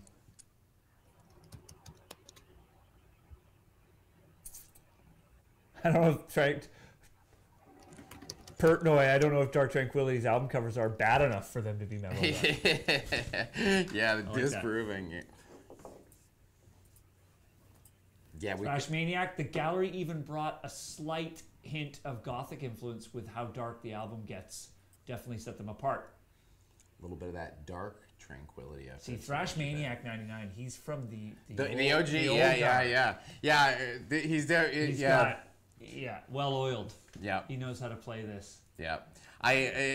You recognize just the it's so funny he posts because complete sentences. I at the start, you see some of his messages, and when I read them in like your voice because I'm so used to hearing.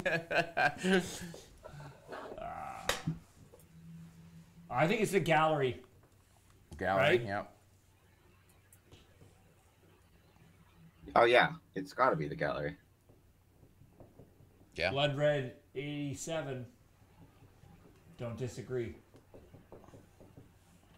And then so if we're doing the big boys, because we're getting closer to the end. If we're doing the big boys, one of the biggest of the boys. Yep. Is double A. The double A. The double A. Yeah. Well, we talked a lot about this. We talked. We talked a lot about Amon Amarth last week with Mr. Slagle for good reason, and in that conversation, Twilight of the Thunder Gods rose to the top. I mean, I think with Odin on our side. Yeah. Though it's funny, I hadn't listened to either of those records in a while, and after the show last week, I went and listened to them, and I can see why Twilight gets the nod. There's some really great tracks on there, but I actually, with Odin on my side, it's a pretty tight race, in my opinion, for most important album. And hey, Paynex Piss, thanks for the 100 bits. No one has been giving bits lately here. Some beer money for Blaine, some rain money for Brad, and some Metamucil money for Sam. Thanks, bud. So here's a little bit of my opinion, especially in this one. Is Twilight of the Thunder Gods not more melodethy than Odin? I don't know. We're getting into this murky territory of like Viking. Yeah, right. Viking. I'm distracted by a very bad axe throw. Hey, it's not a bad axe throw if it sticks in the wall. Hey. It's a bad axe throw if it bounces back and you've got to avoid it. I mean, okay. Or sticks in your head. That was edited. Let me just tell you. I blame the editor. I think that falsified the narrative there. I don't know if that was my last throw. Anyway, poll the albums. That's a good. Odin, that's a good point. I think Odin. We could do. I don't know. I think they're both pretty similar stylistically. I don't know. Twilight has the better production. There's no question. But man, Odin's got Runes to My Memory and Cry of the Blackbirds. Those are massive tracks. Massive. Damn, Grant Truesdale with a 420 on 420. Cheers. We're in Toronto, Ontario, Canada. If anybody's watching. If you're not, if you're Viking. Yeah, the whole Viking thing. It's like, well, I don't know. That's a tricky one. Inky coming through with Versus the World, which is, again, a very early record, too, 2002. Yep. I think we should have a poll between Twilight and Odin. Yeah. Yeah. And see what happens. We should probably do a Viking metal one too, right? Because admittedly, I don't totally understand the parameters there, except for the obvious. It's about lyrical and visual matter, like the sound. I don't know. Yeah, it's hard. It's like Viking metal is, you know, like there's bands that are way more folk. There's bands that are way more death. There's bands that are way more black metal, and it's really like it is one of the trickier ones to pin down. If you go back in ancient history and you look at like shock rock, it's like you've got Slipknot and Alice Cooper. Yeah, right. So it's more conceptual. That's why. I don't know.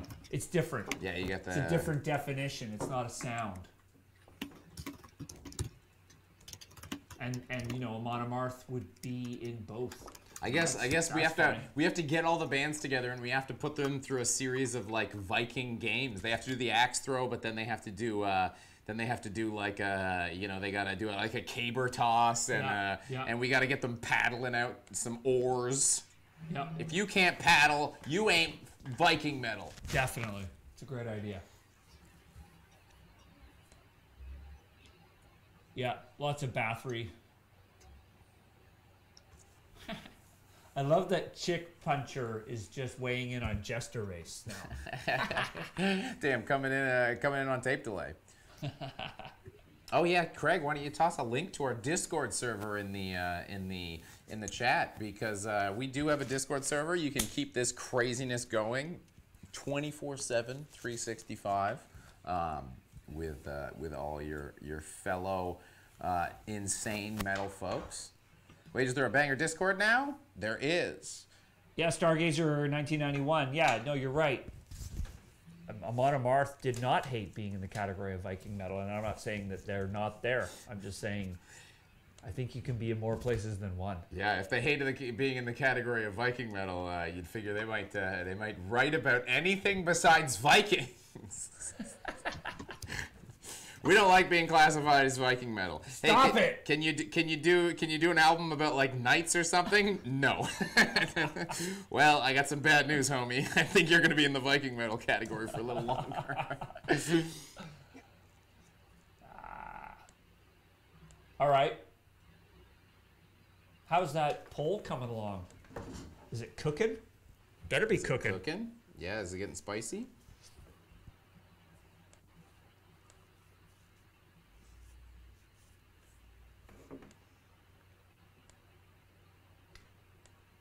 It seems to be tapering off in the chat. We've got some Banger TV Discord links in the chat, though. There you go. Damn, we got a lot of them here. Ah, man, even I put one in there. Any of those links will take you to the Banger TV Discord where you can join up. Is there a link to the Discord? I can't find a valid link. You are being swarmed by them. And yeah, the poll is about to end. Which Amon Amarth? Ooh, another spicy poll, though. Another spicy poll, certainly. 22 votes for Twilight of the Thunder Gods, with Odin on our side coming in second with 16, and Versus the World making Inky look super wrong with a steady 3 votes. Oh, ouch. Twilight it is. Twilight it is. The poll has spoken. All right. All right, well, okay, so how do we do this here? We're getting down. I think we're getting to the. So technically, if you include Legend and Essential, pardon me, that was me. You've got 8. If you include one of the protos, though, that puts us up to 9, possibly 10, or even 11 over the hump. So we need some. We'll maybe consider. We'll try and keep it to one band. So. Well, I think it's very valid to have At the Gates in the proto as well. If they're going to be the legend, if they're going to be in the legend category, I think that's enough accolades for them, you know. Well, we haven't really talked about it because we don't have 5 hours. Yeah, we don't want to accidentally rev the Sam Dunn at the Gates engine because it's a long night. It's a long night. I mean, Slaughter the Soul. Yeah. Say no more. Yeah. So we've got, including the proto, we now have 9 records. So we got to move Black Dahlia to the Essential. Essential. Right? Yeah. And so what's that? That's 1, 2, 3, 4, 5, 6, 7, 8, 9. 9 records. Yep. So we can have one more in the Essential line. Yeah. So we got, what do we got there? We got Wages of Sin. We've got Death Clock. And then we've got a whole bunch more. And shout out to Edge of Sanity and Hypocrisy have come up in the chat a lot. Yeah, I'm not sure. Maybe we need a part 2. Edge of Sanity is, I don't know. It's a different beast to me. It's a proggier beast. There's a lot of Edge of Sanities, though. We've got a lot. And Hypocrisy is a more death metal-y, thrashy direction to me. I don't know if they qualify on the mellow side. That's my opinion. Yeah, maybe Edge of Sanity is another one of the proto bands. Perhaps. There's a lot. They're loud. There folks are are a loud lot out there. There are a lot of them. Okay, well, Hypocrisy, I think, is an easier one to say that they are, for sure, at least in periods, a melodeath band. Right? Okay, we could. Hypocrisy seems more in the pocket than Edge of Sanity. Maybe Edge of Sanity is a good final debate, because I'd say remove Darkest Hour and add Edge of Sanity and Hypocrisy. Yep. It's a possibility. I'm open. I don't think the Haunted qualifies. Too thrashy. So, Surgical is definitely a proper melodeath album. There's Yes. no doubt in my mind either, but they're in there once. yeah, we're giving them the nod as the proto. If we open the floodgates of having more than one album by a single band, God. we're going to have like 4 In Flames records up there. 6 Black Dahlia record. Especially with Brad here. What do you think, Brad? You got opinions on Hypocrisy? No, not really. No. No reason. I just never got into it. Yep. Doesn't, not saying it's invalid. I don't have an opinion, really. Yep. Maybe a bit of a collective blind spot. Hypocrisy has always been an odd one for me because maybe it's just not touring North America as much. Yeah. I'm not sure what it is, but Peter is clearly an important figure as a producer and a songwriter, but they don't get the love. Did you just get frustrated that they released an album called The Final Chapter in 1997 and then proceeded to have a long and illustrious career after The Final Chapter, suggesting that was not, in fact, The Final Chapter? Yeah. That was like chapter 3. We were...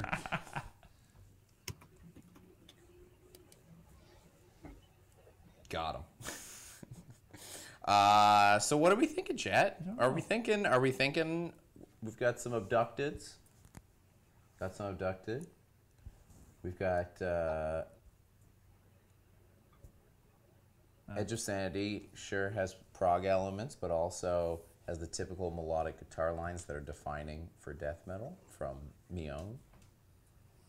Final chapter of book 1. Yeah, final chapter of the Deathly Hallows. Hey, Steve Morris, thanks for the sub. Thanks for using your Prime here. Much appreciated. Crimson. I mean, Crimson is getting... Yeah, I'm trying. People care. People are getting loud. I mean... And if this tips the scale, seems as though, I mean, everyone out there that wants to see Hypocrisy on this board, I think you've got to chime in really quickly and really loudly on a particular album. Yeah, we need some. Because I think the Edge of Sanity, Crimson. Yeah, the Edge of Tribe. The Edge of Sanities are, really pushing it, making a case, making a late in the game. Might I say the Edge of Sanities are going crazy in the chat. Fired. That happened.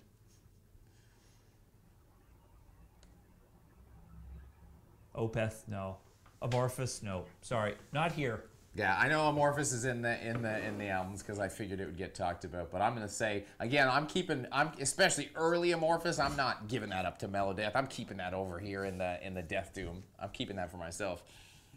Especially when they have the good logo Amorphous. I'm definitely not trading good logo Amorphous for your Abducted versus Crimson. That's a good idea. Abducted versus Crimson Pole. Good idea, Chris Oblivion. Yeah. Good call. Let's do that. I mean, We got to get that aliens guy in here. There's a lot of final chapter, but maybe Abducted is rising to the surface here.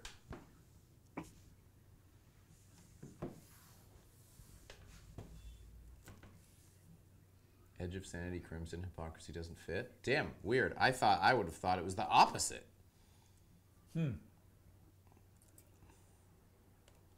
Yeah, I don't know. They're both kind of on the margins stylistically. Yeah. You know? Exploring a little bit. Yeah. Yeah. Branching out. Yeah. Opeth is definitely way too proggy though. I'm letting Arch Enemy Wages of Sin go a little bit here. I think it deserves to be there. Yeah, that was a surprise. I was just surprised. Because my question would be, does that mean that is there anywhere else where Arch Enemy could be an essential album? I'm not so sure, right? Like if they're not here, where would they go? And the idea to me of Arch Enemy not having an essential album anywhere? Oh. Don't know about that.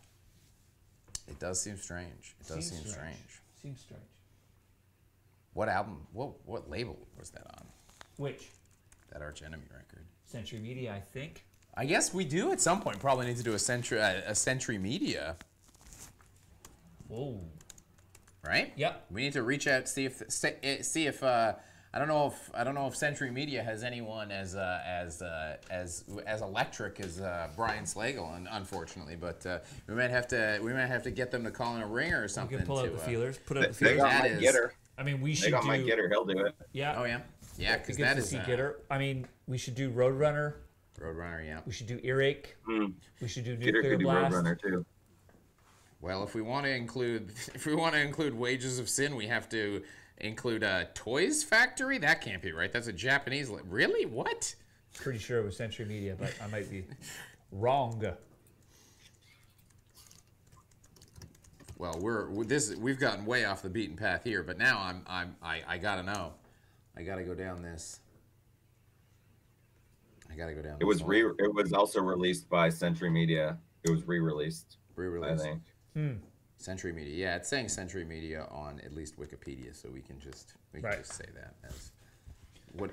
That's a random ass Japanese label I've never heard of. We did do Essential Earache. You did Essential Brazilian Earache, Danny.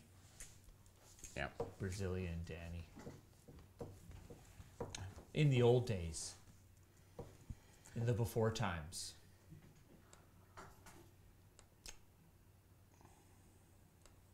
Grant Truesdell.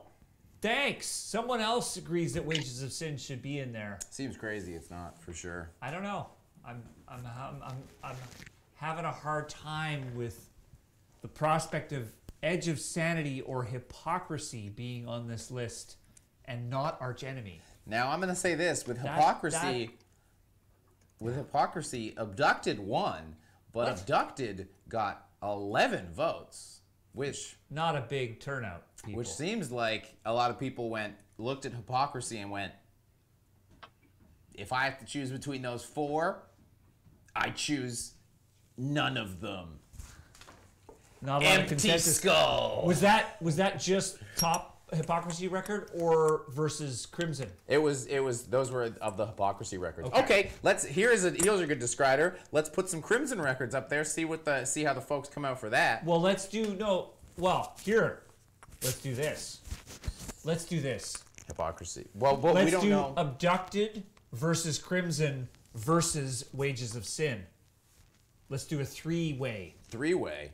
But then, damn, it's like this is like some of the referees unconscious in a WWE match where you got 2 against 1. Yeah, the third in the ring. The third man of the ring. I'm not giving up on Wages of Sin because I'm struggling with that idea.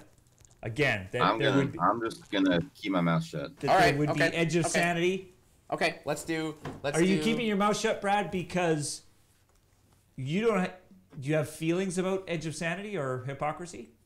No, I have feelings about other stuff, but I don't want to be here all night. Okay, let's wrap this up. Damn. Let's do a 3-way. The 3-way. The 3-way. Crimson versus Abducted versus Wages of Sin. That's the poll. And then we're gonna wrap. People. We're in our final. We're doing our our streams are 2.5 hours. We're at the 2 hours and 20 minute marks. We got 10 minutes left. Man, it's almost like we enjoy this. This was, I was a little nervous. I was a little nervous beforehand. We had our man DK have some, he said he had some customs troubles at the Mexican border. Lord knows what was in that man's pockets. DK got trouble at the border, but he's such an upstanding looking citizen. But so we've got our wrap up poll. We've got our last minute poll. Thrash Maniac 99 wants Crimson.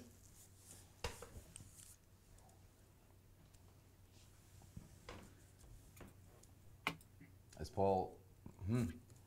Speak up. I'm gonna vote. You can vote if the voting is at the top of the chat. You can. You don't have to do anything special to vote. We've got a close. Seems like the race is between Wages of Sin and Crimson. Wages of Sin showing up a little bit higher. 17-13. Come on. Abducted 5. I'm not voting, so I've just got to influence. Influence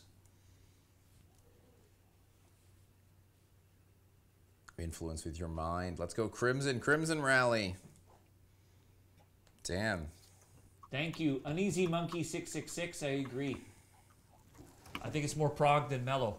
I agree. I was surprised that going into this, I never would have imagined Edge of Sanity would be here. But then again, I'm a guy that thinks that there's no death metal in Children of Bottom, so what do I know? It's almost like someone should make a show where we can debate like what defines like a death metal or a melodic death metal or a prog metal thing, and then maybe we could like after we define it, we could like go through some bands that are like popular and like pick. Maybe you pick like 10 albums. Yeah. Would you just pick 10 albums? No, maybe you pick 10 and like one of the albums is like the most essential one. Maybe one of the albums is like the album that started it, the Black Sabbath of the genre, the honorary Black Sabbath award. The flashing logo is class. Yeah, that was Daniel Williams, editor extraordinaire. Hey boy, before we talk about this poll, the results of this poll, we had the team of Mr. Super Producer himself, Craig Mailman, not able to be in the studio today, being a fast hand finger wizard with the poll just wrapping up. Wages of Sin. Wages of Sin with a fairly decisive victory. 27 votes for Wages of Sin to the 16 for Crimson to the 5 for Abducted. I think that was a mature decision by the viewership. Definitely. And of course with the flashing Lockhorns logo to really drive my punchline Well, home. really, Much I felt appreciated. I felt it got tense there Yeah. with that flashing logo. I was like, Yeah, we the need stakes are little high. Little Jeopardy music. So Ding ding yeah, ding ding. our man Brazilian Danny, Mr. Editor Extraordinaire, Craig Mailman at home, the producer who puts everything together and puts everything together at the start, and then Daniel M's the man who puts everything together at the end, and they are the bread to our PB and J in the middle, certainly. All right, that's it. Thank you. Thanks, buddy. That was fun. That was great. Thank you. A great time. Mellow Death. Next week. Next week. Next week. Not next week. Tomorrow. Oh, tomorrow. Mr. Sam Dunn. I'll be here next week. He will see you next week. Yeah. Hey, Brad. Thanks for coming out. Thanks, Brad. Thanks for really, No saving our skins. Yeah. Appreciate it. No worries. All right. We're not done. Look, we got 5.5 minutes. We're hitting the 2:30 mark. We got this is a 2.5 hour show. We started late. We can't start late and leave early. Who's running the show? Me? Yep. Those are some Blaine Smith working out. How do you feel about that? I feel that was a lot of fun. I thought that one was going to be. I was a little nervous beforehand because I thought that was going to be like, one of the kind of ones where it was like, so what do we think the proto album is? Okay, what do we think the legend album is? At the gates. What do we think the essentials? Boom, boom, boom, boom, boom. Move on. And it was like I was kind of worried that it was a fait accompli. I thought this one seemed a little already set in stone, but I like that we got some curveballs. I like that we had this Edge of Sanity rally at the end, which I would not have expected. I like that Hypocrisy didn't make it somehow compared to Edge of Sanity. People were like, nah, get that Hypocrisy out of here. We want Mellow Death. We want Edge of Sanity. I was like, wow, wait, hold on, what? Hey, and Darkest Hour. And Darkest Hour. We left Darkest Hour. Props to Brad. Like that was a curveball. I didn't see that coming, and the people rallied behind it. The people liked it. The people were on his the people were on his side. It was good. These are the curveballs that I thought would be missing. Yeah, what's tomorrow? Okay, so tomorrow, part of the reason Mr. Sam Dunn won't be here is tomorrow we will be talking about hey, Sam Dunn's favorite genre. He's brokenhearted to not be here. Tomorrow we will be doing Lockhorns on Power Metal. Let's go. Woo woo. Toot toot. So yeah, we're doing a power metal episode tomorrow. So tomorrow will especially be wacky. Get out your flails, get out your swords, get out your breastplates. Ride your steed in and join us tomorrow. What we do know is Brad will be back. Brad, yeah. Brad's favorite. I'm actually going to be at a metalcore show tomorrow, guys. I can't make it. Yeah. Like legitimately, that's not me lying. That's like actually what's happening. Hey, what metalcore show are you going to tomorrow? Damn, we'll make this full circle. I am gonna go see a band called Caskets and a band called Holding Absence. They're like on the edge of it. It's like post-hardcore / metalcore. Post-hardcore. But my friend manages one of the bands, so I gotta go and check it out and support. Where are they playing in Toronto? Velvet Underground. Velvet Underground. There you go. Hey, so if you want to catch Brad and some metalcore, you can head on over to Velvet Underground tomorrow in Toronto for that show. If you want to catch Mr. Sam Dunn, you can head out on Friday to the very big, Mastodon. Chemist. Chemist is pretty good too.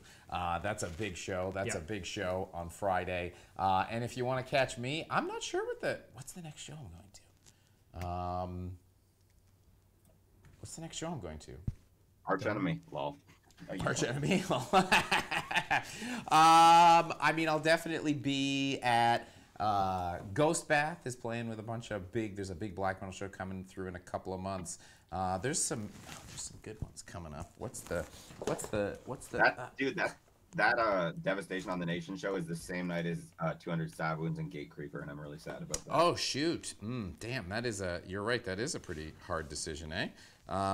That's a big head clash. Way in the future, in July, I got a show. Yeah. Well, there's our nice full circle episode of Lockhorns. We started talking about concerts we were going to.